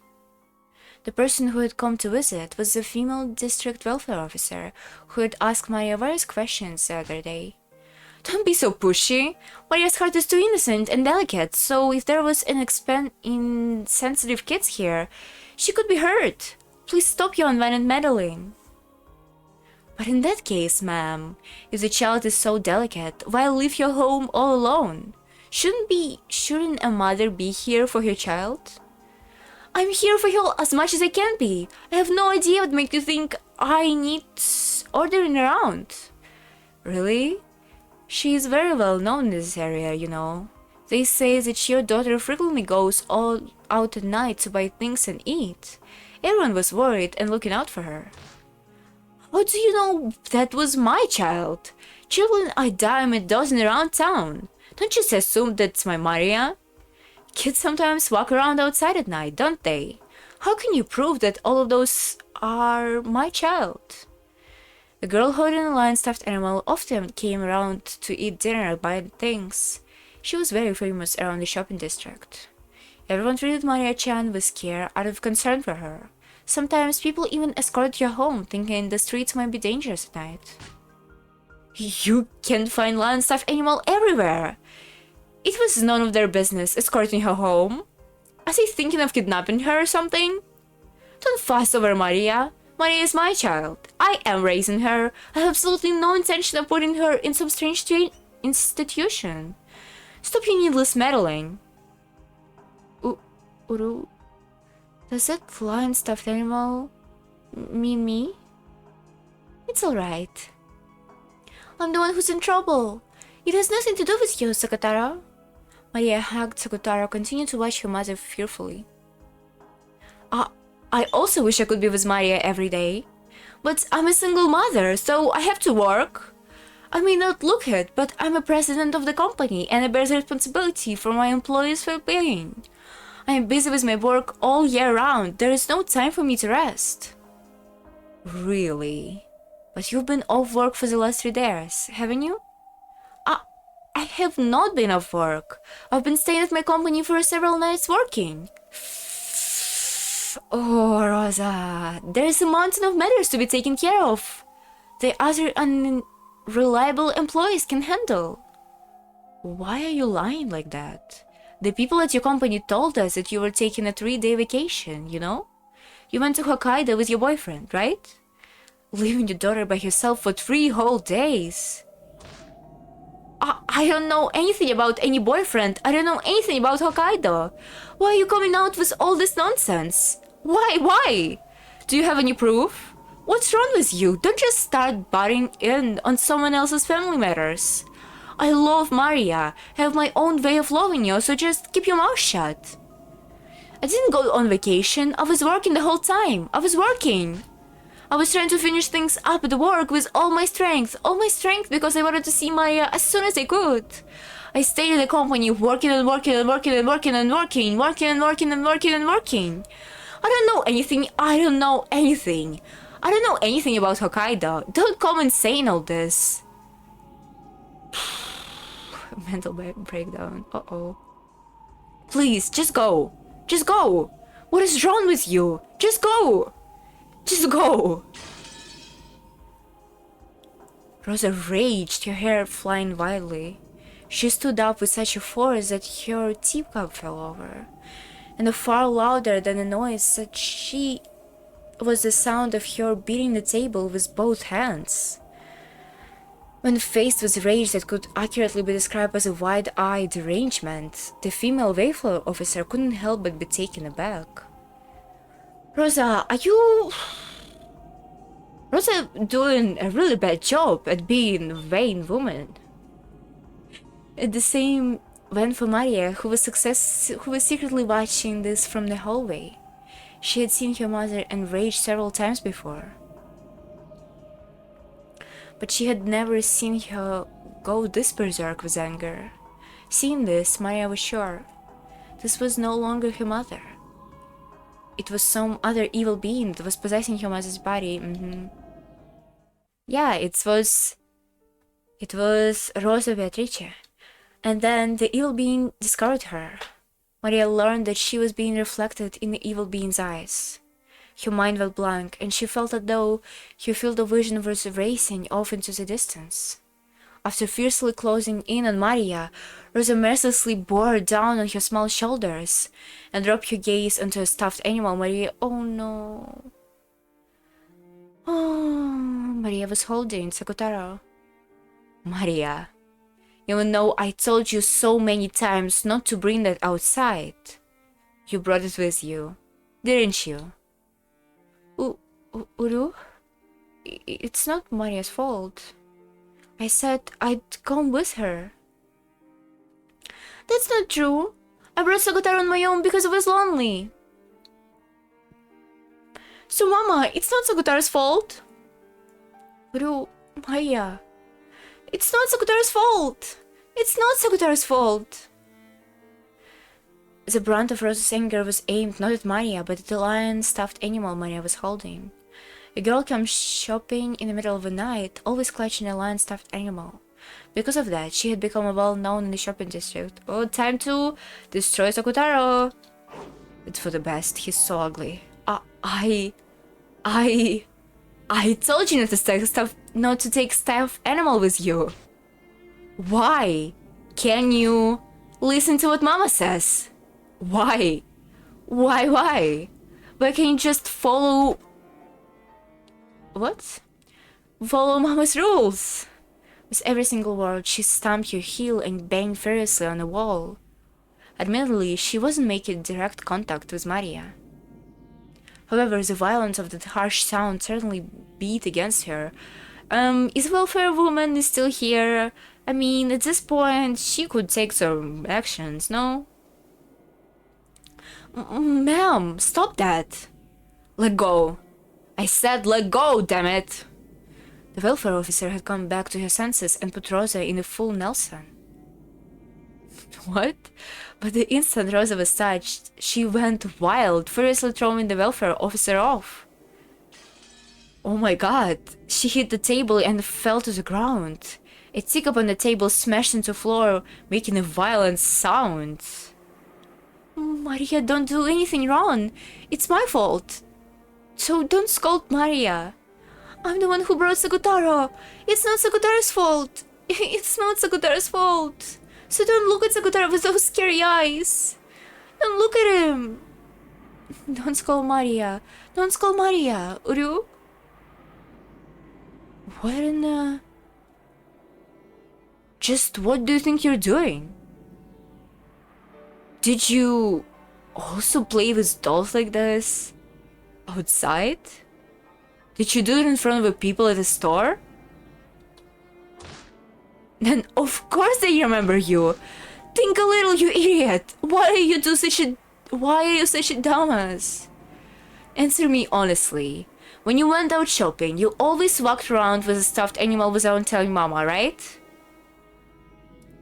Uru? Stop using that weird stuffed animal talk. Speak with your own words, not the stuffed animals. Sakutaro isn't stuffed animal. He's my friend. Don't call him a stuffed animal. Don't. Yes, fine, Sakutaro. It was called Sakutaro. You took the Sakutaro doll with you all the time when you went shopping, without telling Mama, right? Yeah? Maria admitted it honestly. If she hadn't admitted it, then Sakutaro would have said something to take the blame. So by admitting it right away, she was protecting her small friend. Only Sakutaro? Any others? You haven't been bringing weird things to school too, have you? Ma'am, this is not your daughter's fault. Stop this interrogation at once. You bite your tongue. I'm talking with my daughter. Alright, Maria, look at Mama when you talk. What's the answers to Mama's question? Not just Sakutaro. All the rabbits too. Do you have them with you now? Maria fished around in her pocket and pulled out those 4 ceramic rabbits with her tiny hand. Not the rabbits. The rabbits were her precious friend who could go to school with her in Sakutaro's place. But when Rosa saw that, she shook her head slightly as though dizzy.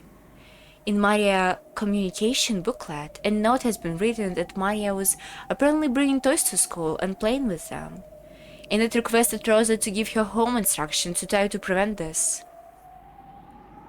But Rosa had dismissed the teacher's comment as fault-finding, and on the contrary, had phoned the school to make a complaint of her own, saying that there was no way her child would bring toys to school.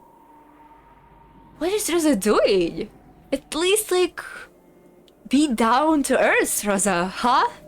For nearly an hour, she had shouted at the vice principal to stop making false accusations about her daughter.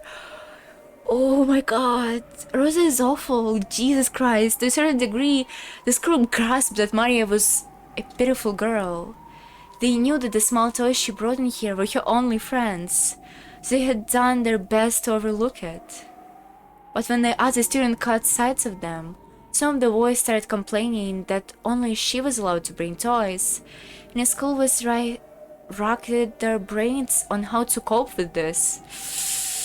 They had tried to gently say the warning by way of the mother, but after Rosa's overreaction, even Maria's teacher had decided to overlook it. Oh my god. This is insane. But now Rosa knew. She had been the one who was wrong, and her daughter really had been bringing toys into school. And the school has seen the sorry sight of her bringing toys into school and playing with them as her only friends. To Rosa, who knew her daughter was a little different from normal children, having the specular side of her daughter exposed and found fault with was more unbearable than anything. So she howled. She raged. The welfare officer tried to cut between Rosa and Maria again, but she only met with Rosa's wrath again. Rosa once again threw the woman off with a face like demon, and then when even that failed to curb her anger, she stomped on the ground over and over again so forcefully that it seemed that she might break through the floor. Then, after seeming to come back to her senses for just a second, she suddenly froze her rough breathing and asked Maria, "Maria, those rabbits in the band, are they your close friends?" I see. I'm glad you have a full 4 friends." As she said that, Rosa took one of the rabbits from Maria's hand. Oh no. Then she showed it in front of Maria's eyes so she could see it very well. It was a cute little doll like a chess piece, or a rabbit holding a trumpet. Oh, it sounds cute. She slowly lifted it into the air. Of course, Maria's and Sakutaro's eyes also followed it.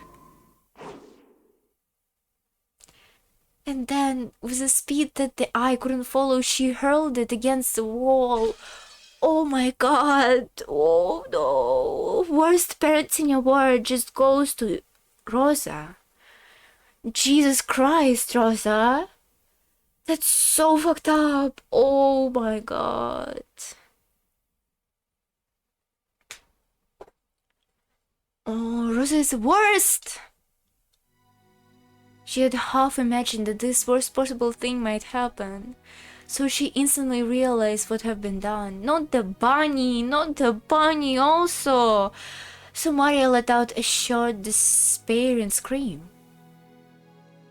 It was in pieces. It had been small and sturdy, but not enough to accept your mother's fierce rage. Because you didn't listen to what Mama told you, one of them broke. From now on, every time to disobey something Mama says, I'll break another one. Jesus Christ! That's insane. That's crazy.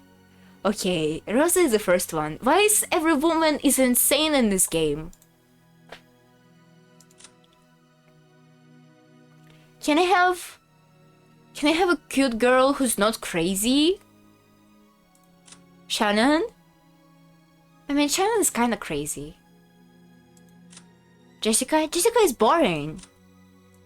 Can I have a good female character who's not insane?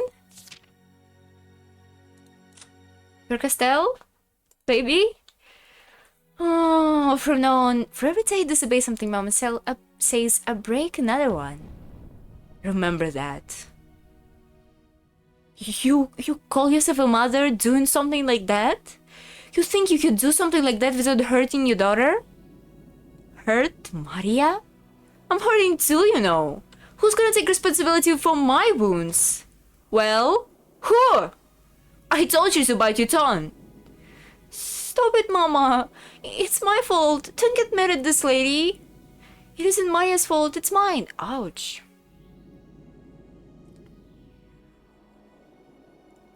Don't get mad at Maria.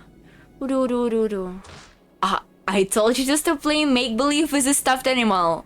In the first place, it's disturbing. A stuffed animal is your friend. Just how old are you this year? How old? Well, it's just gross, crappy stuffed animal made of clothes and cotton. Actually looks pretty well made.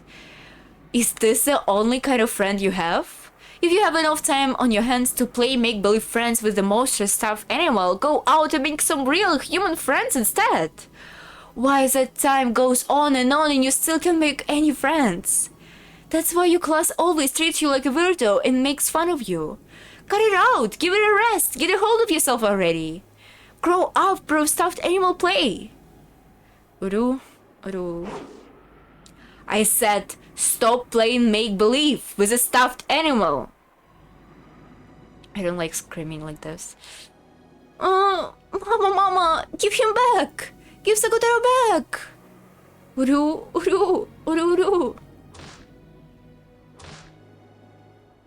Why are we seeing red? He's not real. Mama grabbed hold of Sakutaro's head and snatched him from me. Then she smashed him against the wall over and over.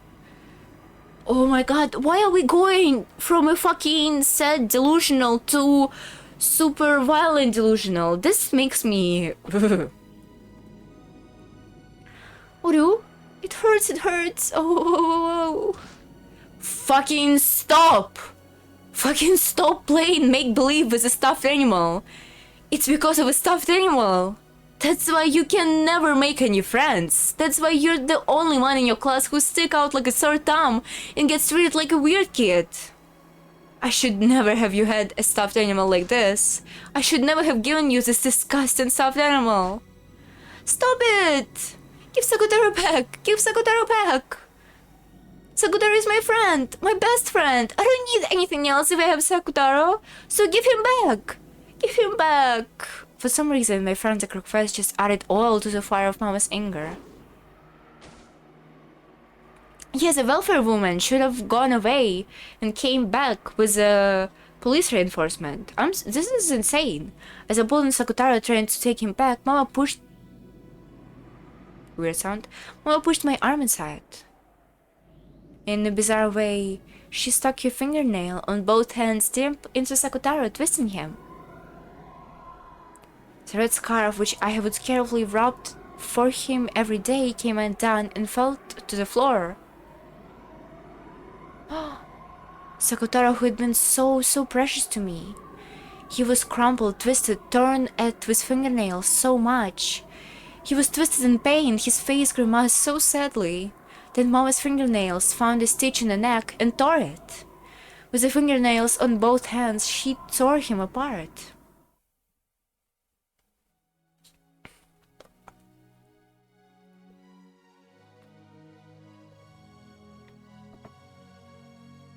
In this instant, Sakutaro's yellow claws and the cotton inside burst apart.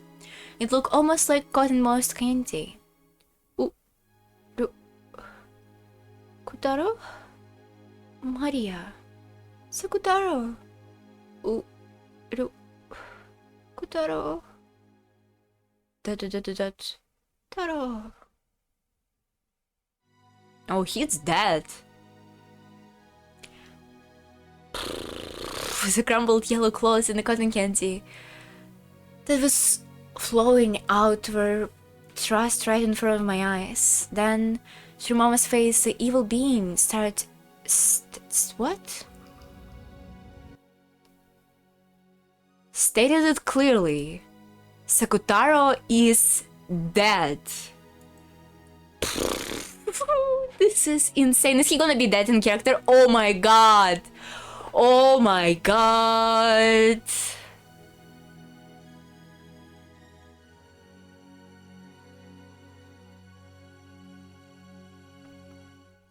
Sakutaro, Lady Maria's pure white heart torn asunder. Asunder?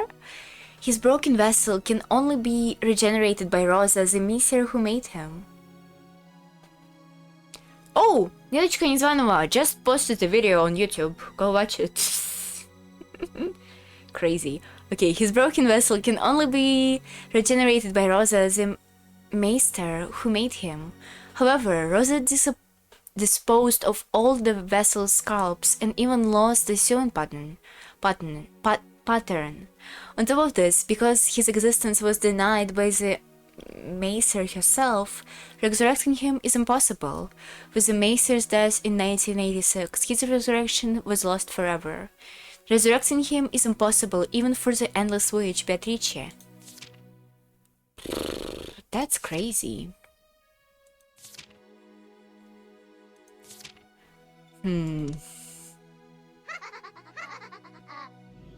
my god, she killed him and then she laughed. Maba Pennes Big Deck. Giku Giku Kotaro Sakutao escaped. Ooh. Wow, Gudaro,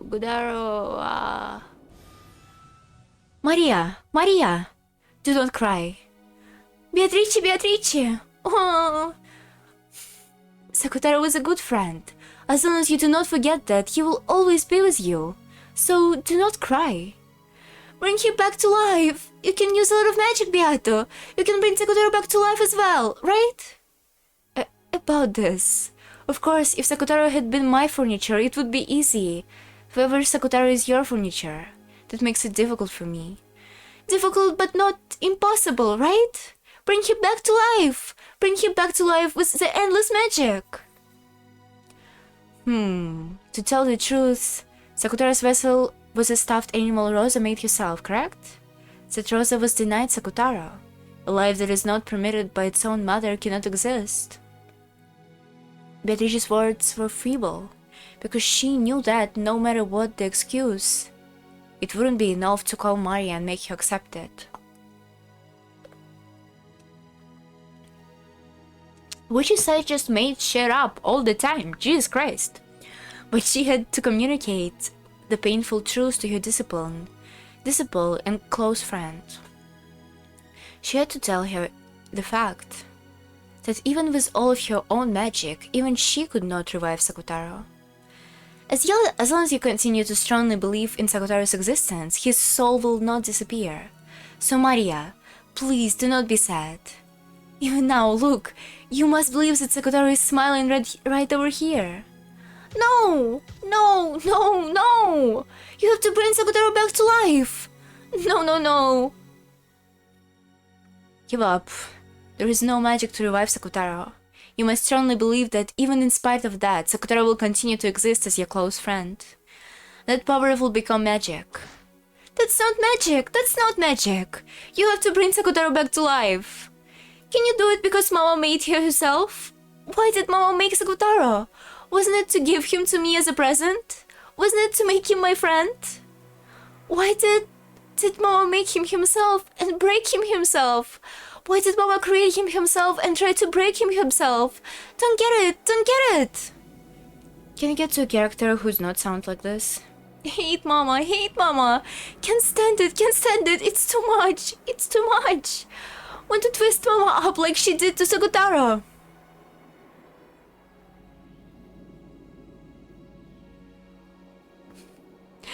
Want to stick my fingernails in and tear her! Turn her into cloth and cotton! Ah, can't stand it! I can't stand it, Beatrice! I can't make this voice anymore. I'm so fucked. From the darkness behind Maria's back, two massive jet black arms crept out, coiling around Maria as she sobbed in anger. Then massive fingernails stuck into Maria's chest and stomach. Maria could not see them, but Beata could. Anger and sadness without any place to go will tear you apart.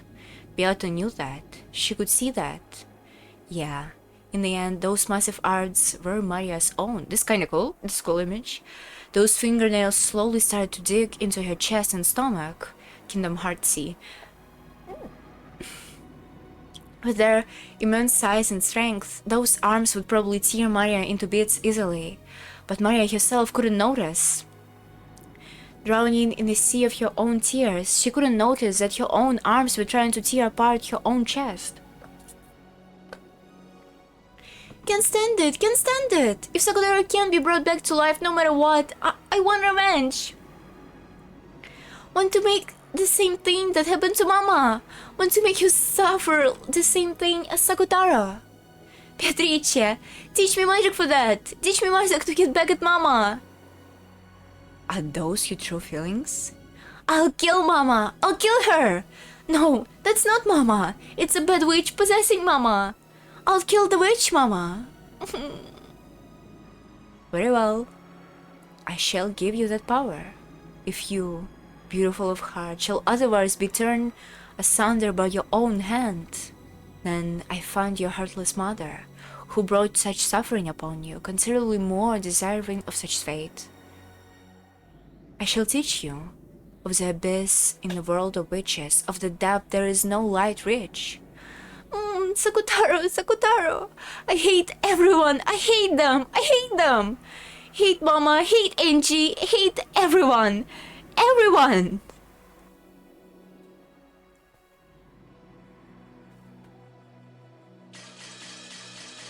This is it. Please, can we go to the good part now?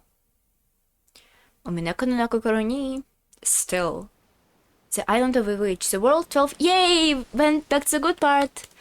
The world of 12 years later, 1998. To the island of the witch. Oh! Is Angie gonna go on modern time Rakejima? I've been trying to take a nap, but the boat really was shaking bad. Oh, she's just like Butler. Does she have a seasickness? I gave up on sleeping and went up onto the deck.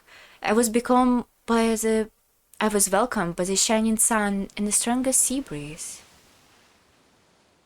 On the deck, Amakusa was doing some stretches. He probably had a lot of time on his hands too. It'll still take a time longer to reach Nijima. It would only have taken on the order of a half an hour by airplane, but there was a chance that Sumadera's not expanded over Nijima airport. The harbor would probably be the same. For that reason, I had obtained a boat that would let me land around the harbor with no question asked. I bumped to a cheery boat captain, treating him with generosity, and he had decided to help me out, amused. Still going to be a while? I just asked the captain, and it sounds like it'll take a full 2 hours more. Well, beggars can be choosers. The weather sure is nice. Feels like I'll burn. Going to read on the deck? Ooh, he's mysterious. You'll damage your book. Amakusa apparently got that idea because I was clutching Maria Nechan's diary under my arm. I've been reading it as I tried to fall asleep, which is why I had to come back up until carrying it. How's it going? Think you'll be able to find the truth of Rokijima from Maria-san's diary? Who knows? No matter how much I investigate what happened on that island, it won't make for anything more than a theory. There is no truth written in the message bottles or Onechan's diary, just a fairy tale with a witch walking around. I'm stuck. Look like you're just going to have to bank on what you can get out of irrelevant people on Nijima. I imagine the witch hunters have subjected them to endless questioning, so I'm pretty sure I won't find any new facts. So even though your hopes are that low, you're willing to spend a half-day trip on a boat to go to Nijima anyway. You really are fickle. It's like a journey to self-satisfaction, so that I can say I investigated. I'm not so naive as to seriously think that I can unlock the truth of it 12 years ago. Then you'll finish with your self-satisfaction. What do you plan to do? Who knows? Haven't thought about it. I'll go to Nijima, ask some questions of people related to all of this. Then, after going back to Rokijima in the end and leaving some flowers, my journey will be over. Several days had already passed since the journey began. Oops. After being told by Rebecca's tale on the roof of that building to search for the truth of the— Oh! Huh. So you do know Bercastel. Okay. To search for the truth of 12 years ago, I left on a journey akin to trying to grasp a cloud. At the time, I felt something mystical about it, and I remembered feeling as if I might be able to grasp some kind of miracle at the end of a journey. But several days are enough to bring a person back down from that high. As I stood on the roof of the skyscraper that day,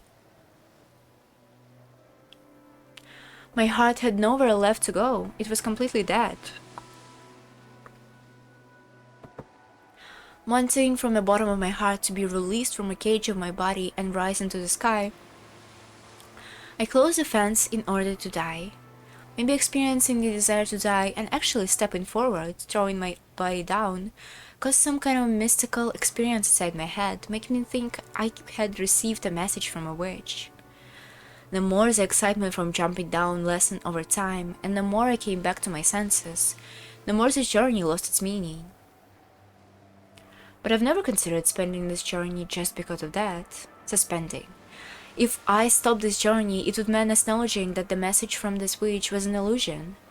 And I felt if that meant throwing away the promise the witch had made, and any chance that someone from my family might come back. So I'm continuing this journey because I want to believe in that illusion. I don't seriously believe that this journey will change anything. I'm even free to end it at any time.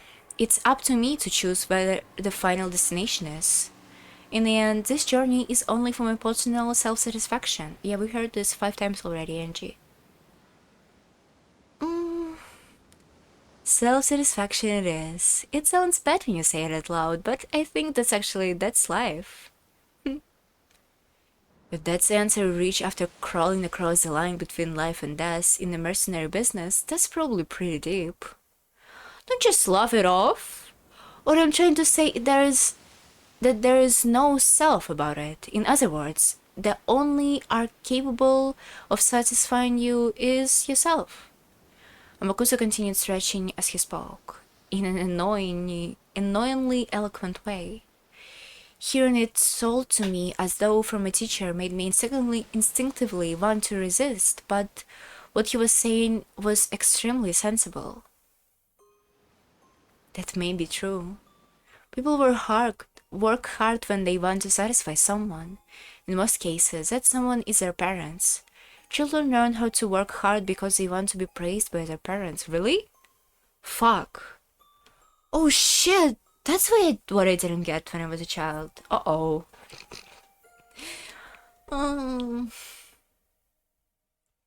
Of course, that's why I never learned.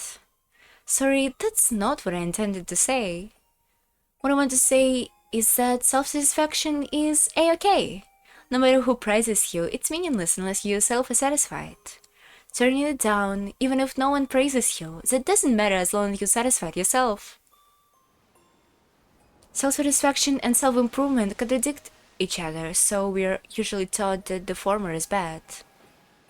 Your argument is kind of a breath of fresh air, really? The anguish of a human world comes when you want to satisfy someone. You want recognition, but you don't know where to put the effort. I had a time like that too. I wanted recognition, but I didn't know what I wanted recognition for.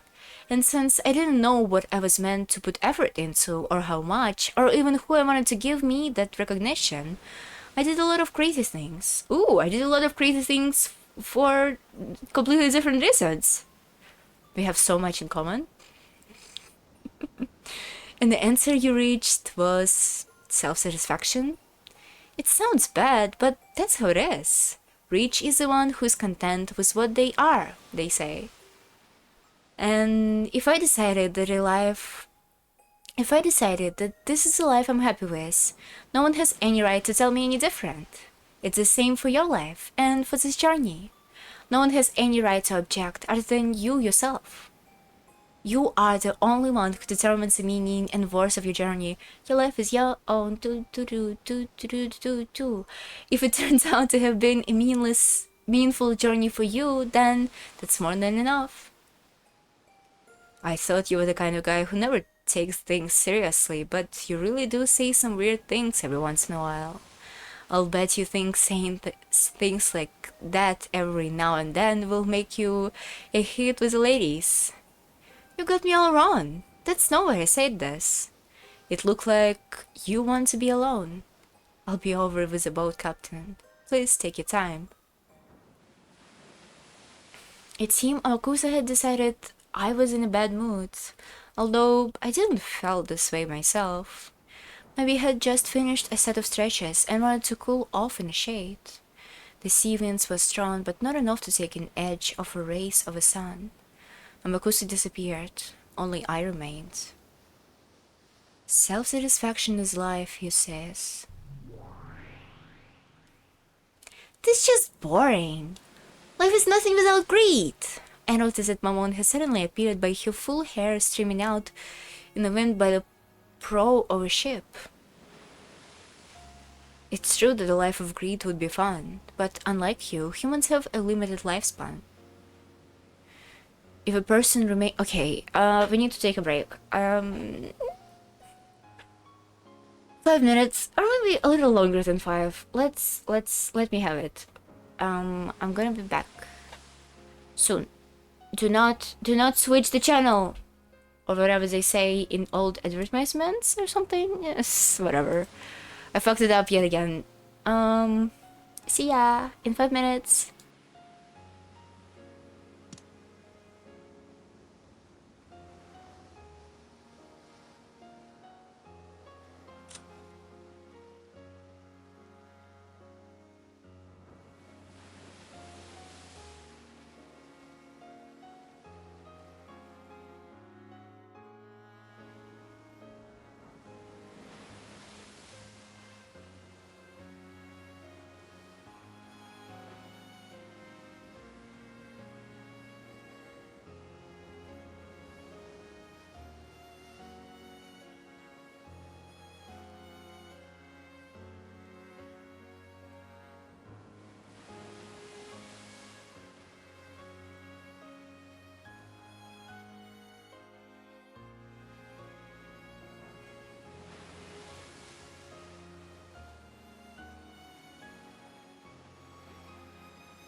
I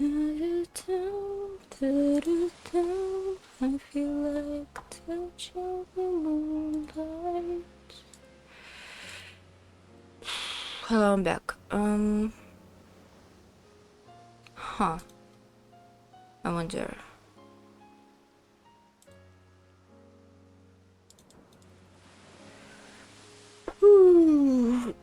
I wonder. Are we finishing umineko this month? Oh, frick. I mean, question mark. We obviously do not finish a novel this month, but 88 hours, chapter 10. So we're kinda halfway through the episode, which is nice, which is really nice. Other question is, when am I streaming next time? So today I'm streaming, and I'm streaming for another 2 hours. Then next time I'm streaming on Monday, and then probably on Thursday, and then on Friday. It feels like I could finish. And maybe on... Nah, probably not on Sunday.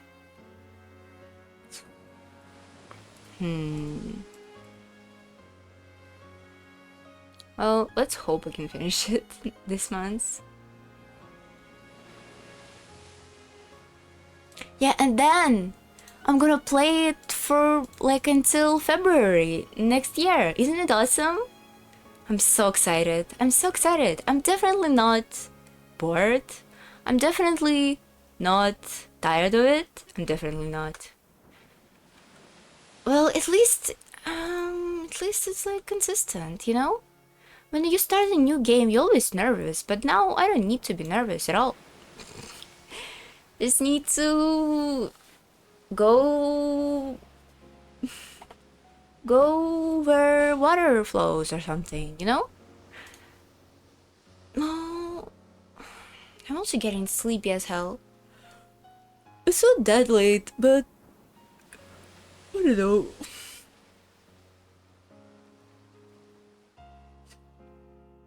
I would rather just lay in bed, which I'm gonna do in like a couple of hours.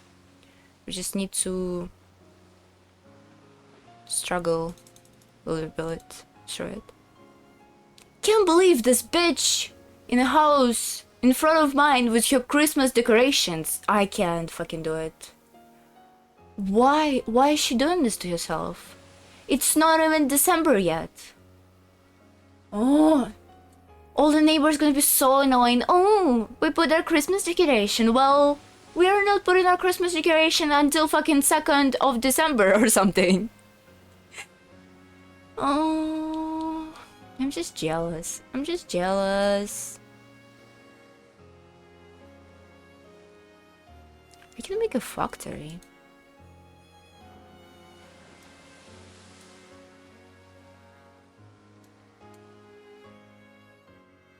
Interesting.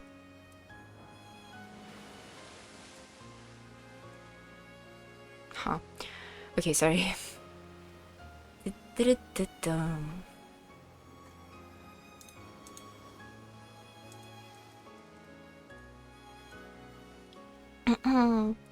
What are we doing? We're reading umineko?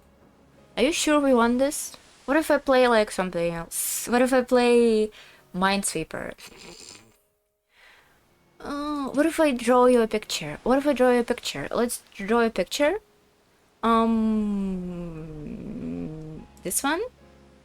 Is it works? Oh, it does. Let's delete all of this shit. Great. Okay. Now we can resize it. Can we? Can I please? Oh, it's frozen. It's frozen. I'm sorry. I'm sorry. OBS does this sometimes, often, really often. What's wrong with my OBS actually? Okay, it's froze back. Okay, here we go. Here we go.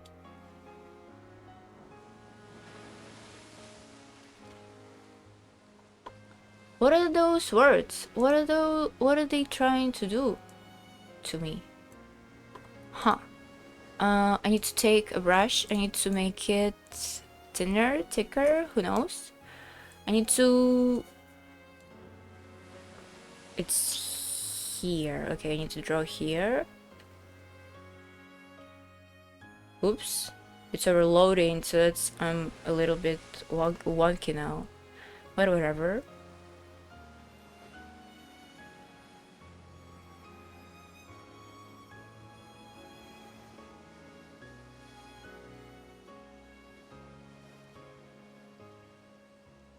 I swear to God, I can draw, just not right now.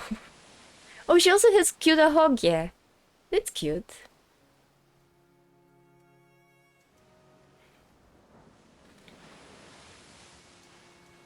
Artists for this sprites are pretty good.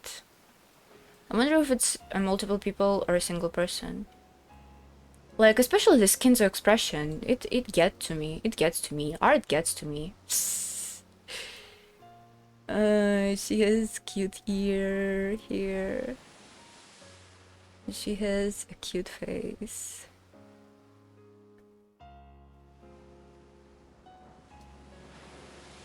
Oops. Well...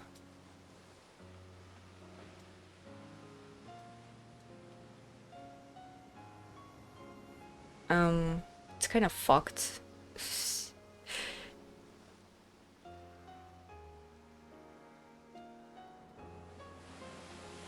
Okay, time to fuck up ice.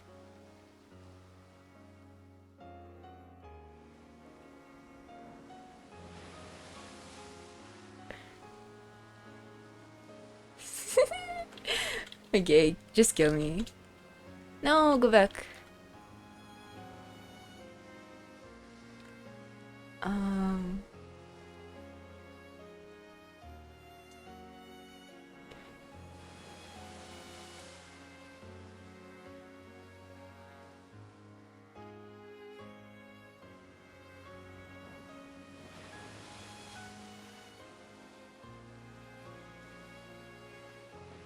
Okay, it's not happening. Can you just draw something that would look like ice, but actually wouldn't be?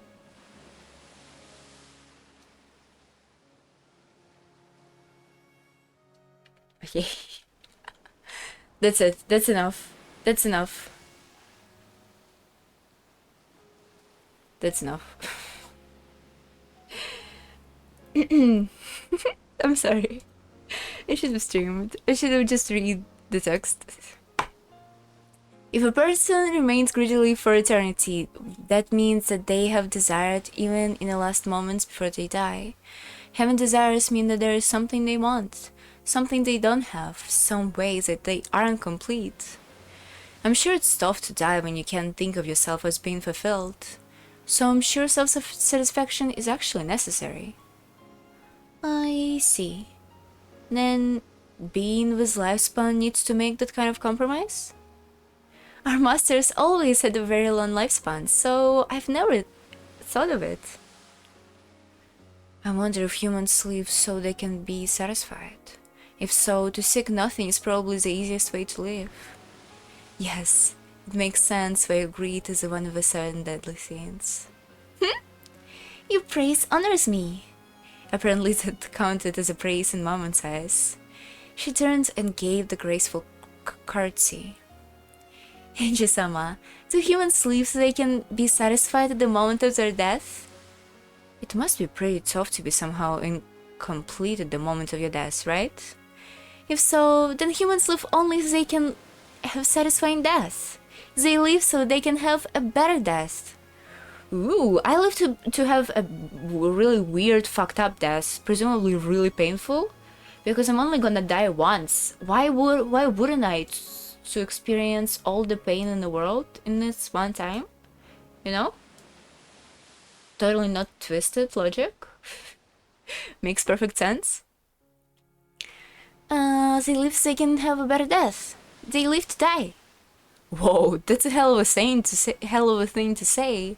Yes, I should have expected that from a demon steak. However, her words might be truth. Humans suffer because they aren't whole and live only to be made whole. That might be the same, in other words, as a desire to die by whole. I have no argument against that. People live in order to be content, and they hope to die while still content. So not knowing how to make yourself content, make yourself complete, is very tough. How does a human do that? Make their life complete? Receive validation, acceptance. That's their happy. If it doesn't matter who accepts you, then I'll do it myself if you like. Yeah, that's just it. People don't know whose acceptance they need. So searching for a person to accept them is a journey to live? Of life? It sounds strange, doesn't it? Whether you find acceptance or not, it shouldn't change your circumstances. And yet, if you find acceptance, you'll be whole, and if you don't, then you won't. It's almost like a bluebird. Even though the bluebird is already in a cage, you can't notice it, so you have to go out on a journey searching everywhere. What the heck? Human's life sure is stupid. That's right, Amakusa really hit on something. Rich is the man who's content with what they are, was it? I don't know where that proverb came from, but it's deep. In short, if you won't be fully content unless you help someone's acceptance, that's the same as not being able to accept yourself. Turns out, the ultimate self-fulfillment begins with a self-acceptance. Well, of course. Because if you can become aware that you're fulfilled, there is no need for anyone else's acceptance.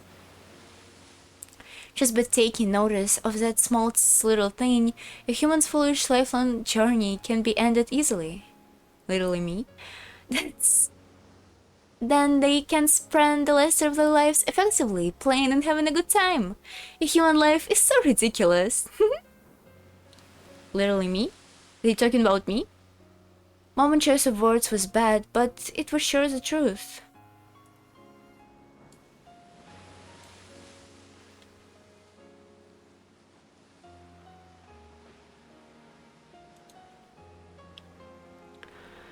If most of humans' life is a journey wishing for someone's acceptance so they can achieve a satisfied death, then the moment they realize that the person to accept them is not someone else but them themselves, they can end that pointless journey. Humans who have finished the journey can probably spend the rest of their lives as they wish, and have their heads held high. Literally me? Is he talking about me? How sublime, how praiseworthy would that be? Yeah, praise me. You know, it seems Amakusa's on pretty bad terms with his parents. Oh, what the fuck? How did you get this? Makes sense, right? Amakusa is the kind of a trait that any sane parent would want their kids to wash their hands of. Why does it matter if he's enjoying it? Exactly. That's what it comes down into in the end. Your worth as observed by others doesn't matter. If your existence is firmly accepted by you yourself, that's true. That's so true. If you can live with confidence in yourself, surely you can accept and find satisfaction in any kind of lifestyle. I'm sure Amakusa will eventually eat a stray bullet in a battlefield and get seriously injured. He might even die. But I don't think Amakusa will think of it as unfair. I'm sure he'd chuckle about it, about how that too is life. That's a great way to live. I'm enchanted. Pitiful humans who can't accept themselves, wander about searching for it their whole life, doing nothing but grumbling and complaining, unable to come to terms with anything, ultimately dying while still unfulfilled. How pitiful. Compared to people whose lives drag on without any purpose, Amakusa is more likely to eventually die by the roadside, but I think he's much more noble for living his life with his chest stuck out. Maybe they enlightened as the winners in life? If you can come to that realization even a little sooner, you'll be able to put that much more of your life to good use. At those words of Mammon's, I finally came to terms with a certain fact. I had described her as an abnormal kid. A little strange, however, that wasn't the case. She had simply finished the journey faster than anyone else and taught herself to keep her own chin up and live with confidence. My chair's squeaky. Maybe that's what made Maria Onechan so amazing. She had already reached that point of the age that she was only just about to begin elementary school. Other people like us, looking at her life from the outside, couldn't call it a happy by any standard, but even though such days were engraved in her diary, the entries always finished up by saying it was a happy day. Even though you can catch glimpses of her mother's lack of love for her, in spite of that, she believed that her mother did love her. The mother's love that didn't exist, she created herself, filling her world with love. Others observe her as an unfulfilled, beautiful girl, but she told herself that she was fulfilled and accepted herself how she was. And so, she was happy this way.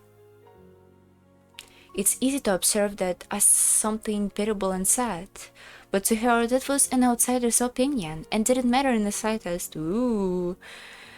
The only important thing that was whether or not this was happiness to her. It's just like how when people who live in a city point to the lifestyle of those in the country. Literally me? I hate country. Countryside is the worst. Oh, I'm a city girl. You know, I feel like if I talk on an average person who live in a city and like all over the world, I feel like I would feel to them as a countryside person, because I've been to countryside a lot and I still don't like it. I experienced it all and I still don't like it. God, I love urbanization. The laments, the inconvenience, and feel sympathy for them. It's really just misplaced kindness. If those who live here are satisfied with what they have, that's more than enough. Fuck only yesterday. I love urbanization. I finally realized something. I realized it just now. I did something horrible to Maria Onechan. And to all of you, and Sakutara as well, on that day. They're not real! The question is whether magic exists or not. That's not up to other people to decide. It's up to you yourself. Whether magic exists to Maria Onechan is a problem for Maria Onechan to decide, and not for me. You guys, you don't get it. Okay, it would be fulfilling fucking story if it wasn't crucial part of a plot that I'm kinda invested in, you know? Butler is fighting for his life out here, just fighting for Beatrice over and over and over and over and over again, and you're like, oh, it's up to you to decide if magic is real or not. Well, thank you. Thank you for satisfying conclusion. It's only the first game, so allowed to be down, but still. And yet, when I was young, I said it that day. I told her that there is no way magic exists, and I hurt her. To me, magic doesn't exist, but that's my world. The Onechan's world as well, just because of that totally breaking up their own tree. Maria Mirage Sorcery is the witches alliance Maria Onechan created. I was invited into that, and invited to become a witch was here. Okay, so this is not what... This is not about incident in the classroom. It's about when you both were really young, the same age, and you said to Maria that you don't want to play with her, and now because after that she died, that was the last memory with her, and now you treat yourself badly because of that. Okay. I thought it was fun new game and I went along with it for a while, but because of the cruelty of use, I got tired of it halfway through. My back is fucked. And then, with sharp words, I tore her pure and innocent heart apart. Ouch. At the time, we must have gotten into a huge fight. I forgot about it right away, but it was unforgivable to her. After all, to her, magic was a natural power that telepathically existed, and she believed that she'd be able to share it with me. Magic, to Maria Onechan, was a power by which I have water. To the power by which she could give the world a happy interpretation, no, which could make everything happy. It truly was a magical power.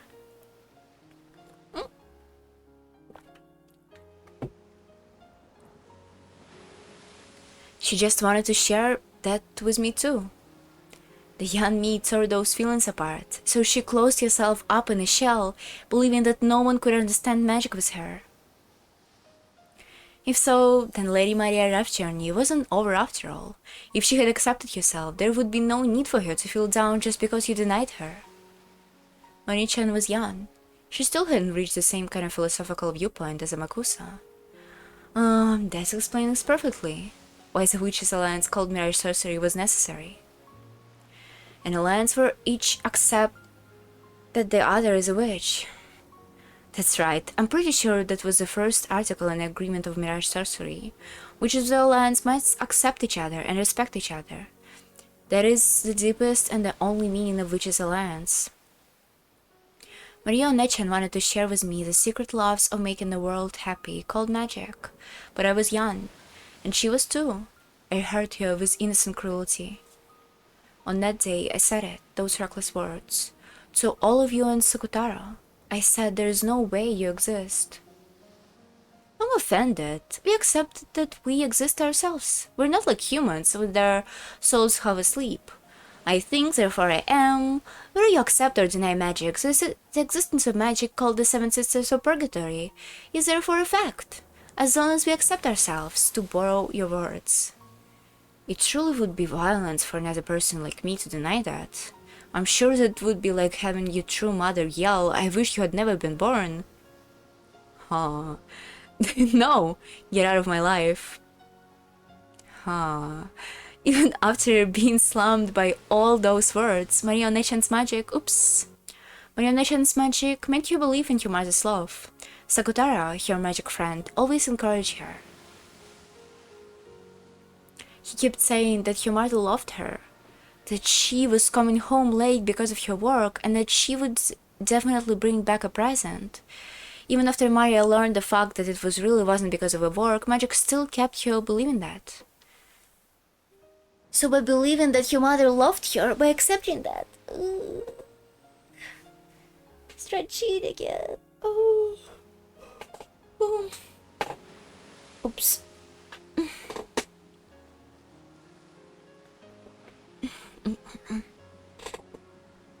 Squeaky chair. By accepting herself, she filled her world with love and peace and serenity, and established it perfectly.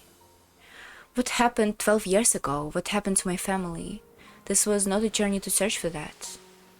Then, what is this journey?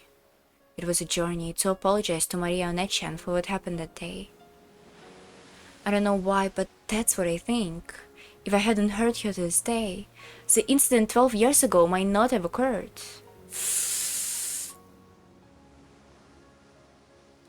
Did Maria kill all those people? No way. That's what I think. I have no basis for it. I don't have a clue why hurting Onechan would be connected to this mysterious incident several years later, but for some reason, I can't imagine that there is no connection. A witch caused that incident, and the culprit is a golden witch, Beatrice. And Beatrice was a part of Mirage Sorcery Alliance of Witches. I had horribly hurt the other witch of this alliance. I had hurt her by saying that magic doesn't exist. And that's why, several years later, an inexplicable crime by a witch occurred. And that 2-day period which can be but doesn't Beatrice don't know who Angie is in a Butler timeline?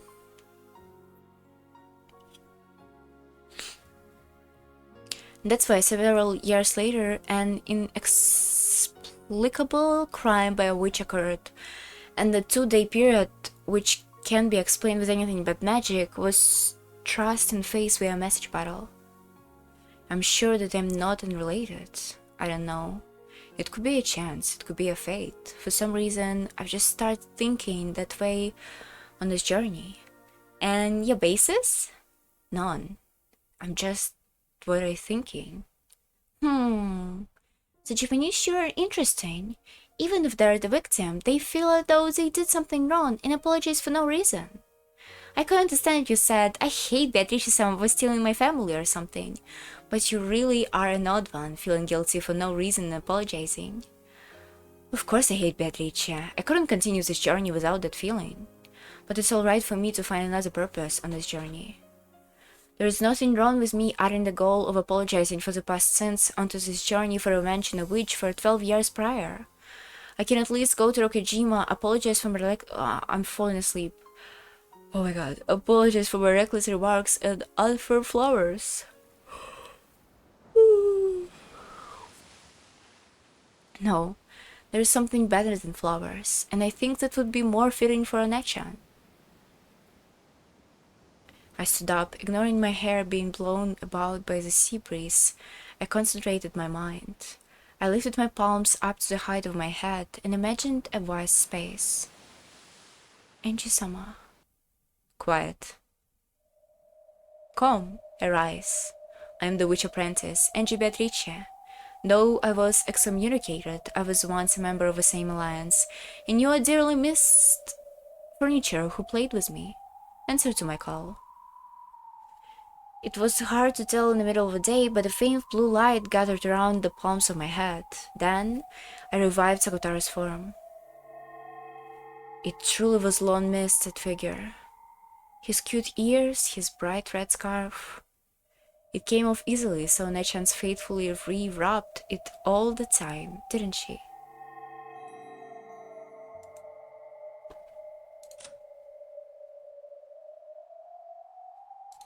Oh my god! Sakutaro, my Nechan's precious friend, very simple, warm and kind. His speech quirk is Uru. I remember Mario Nechan used to say it a lot too.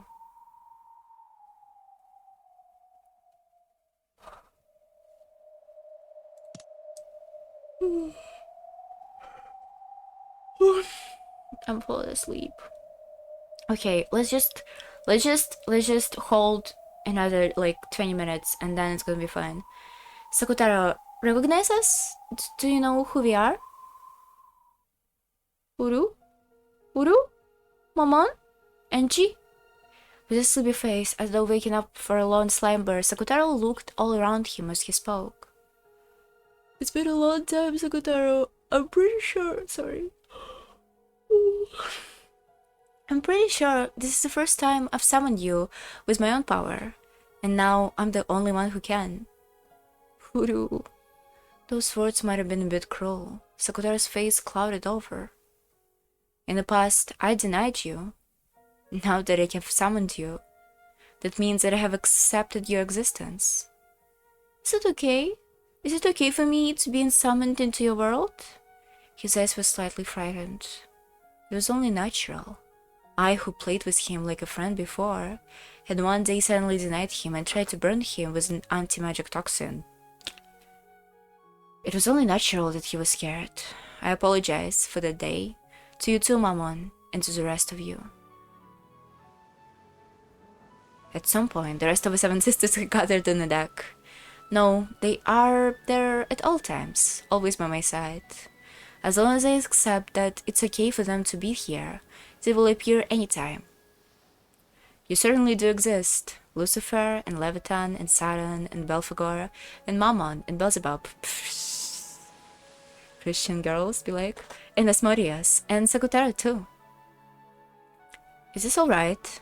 Angie-sama, you are the one who's challenging Beatrice-sama. Is it alright for one of the positioned and denying witches to accept us? About whether magic exists or not in my world, sorry, but let me put that question on hold. It's not like I myself had accepted the existence of magic. Yet you accept us? How do you explain this contradiction? Because magic exists for people who believe, even if I don't. If someone believes, then magic will exist in that person's world. So it will not be interfered with in any way, whether I believe in magic or not. No, I must not be interfered with. The person just needs to hold their heads up high and believe in their own magic. And I will accept this, so it isn't strange at all for you guys to exist. Sorry.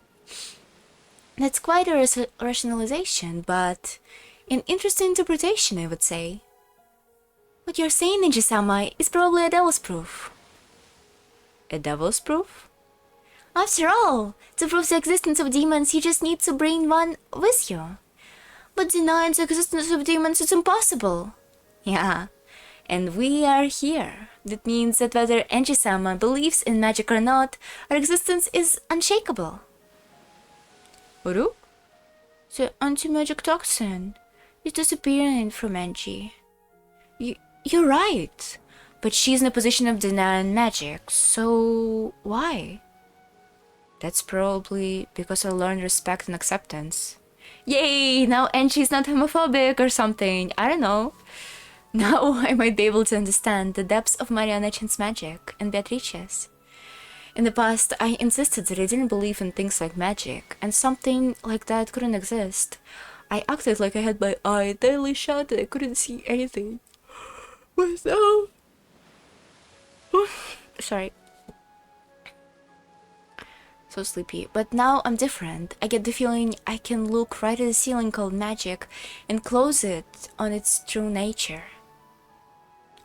How frustrating. It's truly rare to find a human so free of anti-magic toxin in this day of age. And she has such an uncommon genius for being a witch. That's right. If Enji-sama tried to become a witch now, she could grow to be a great witch, maybe even at Beatrice-sama's level. Even so, she is our master, and she accepted our existence. Most likely, Enji-sama will be our next final master. Let us think of this as a final service, and apply ourselves to the fullest. But I just can't stand that Enji-sama still doesn't believe in magic herself. Enji-sama, please believe in magic too. Feels like a waste to finally have a master and have it not to be a witch. Even though you have outstanding talent, which could make you one of the greatest witches, your goal is to slay them. It's such a shame. Well, that's your life, your way of living. And if that's the way she describes your world is going to be, then there is nothing we can achieve by complaining. Thanks for understanding me. Yeah, but the magic exists to me or not. That's up to me to decide whether magic actually does exist somewhere in the world or not, you see? So fucked. But I think about this, the world is so vast. And yet, so small. Sorry. Billions of people live on Earth, but I probably won't meet even 1% of those people. Even so, I will speak of the world. Without knowing even 1% of a world, I will speak of my world. I'm not qualified to deny the laws of a world I don't know. So just because magic doesn't exist in my world, I can't deny that magic exists in a world I don't know. That makes it true devil's proof. No, maybe it's more like, when in Rome, do as Romans do. I can be confident in the world I know. So even, okay, Enji is a centrist. I get it. So even if my world is denied by a complete stranger who doesn't know a thing about it, that's nothing to worry about. And in the same way, just because I don't know another world, that doesn't make me qualified to deny it. Which is why, regardless of whether there is magic in my world or not, oh my god. Sorry. I cannot deny the magic Marianne taught me. Uru, after all, even if you've never seen it, magic exists. Yes, that's why I've already said, your existence as a friend of Mirage Sorcery Alliance of Witches cannot be denied by me or anyone else. I proclaim the most important part again. Even though the sea breeze and crashing of the waves were noisy, it was a time of silence. Both Sakutaro and the Seven Sisters of Purgatory reflected upon my words. And probably I did too. Does magic exist or not? Does witches exist or not? I reflected on the fact that while ignoring that what the answer was within my world, I had declared openly that I would accept the existence despite it being a contradiction.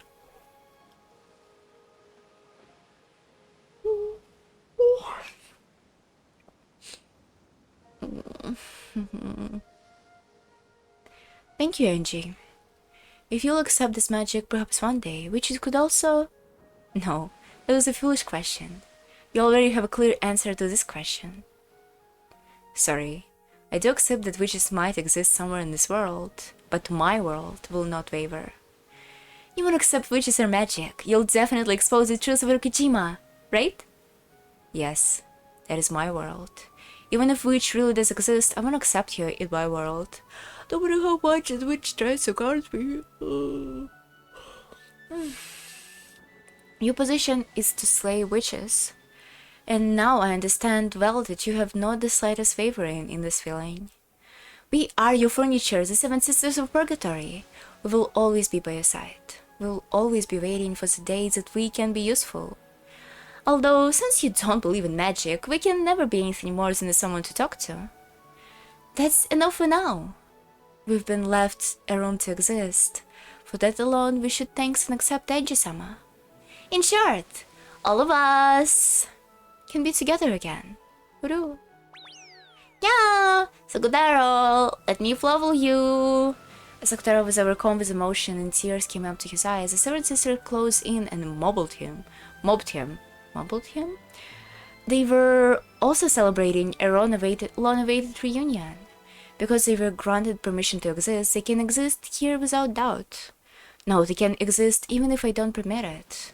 Because I accepted them. They showed the reunion showed it to me as well. As I watched over that scene, I reflected on the meaning of this journey of mine.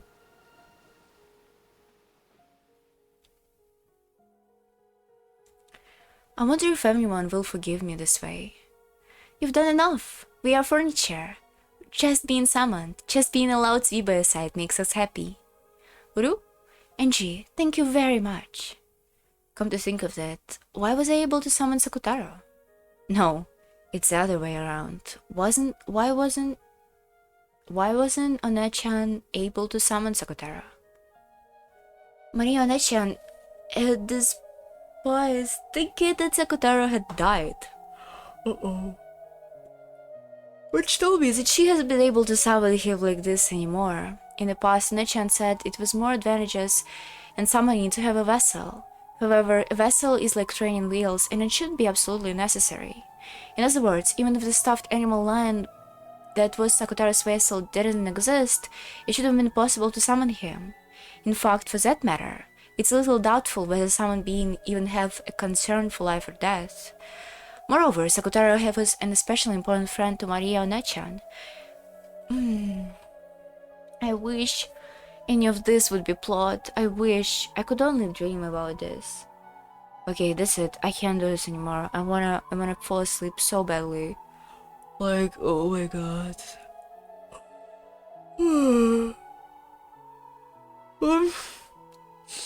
I yawned right into a mic. Are you happy? Thank you for watching. If you watched it, I'm really grateful. I'm gonna go be insomniac for now, but not be able to talk anymore on stream.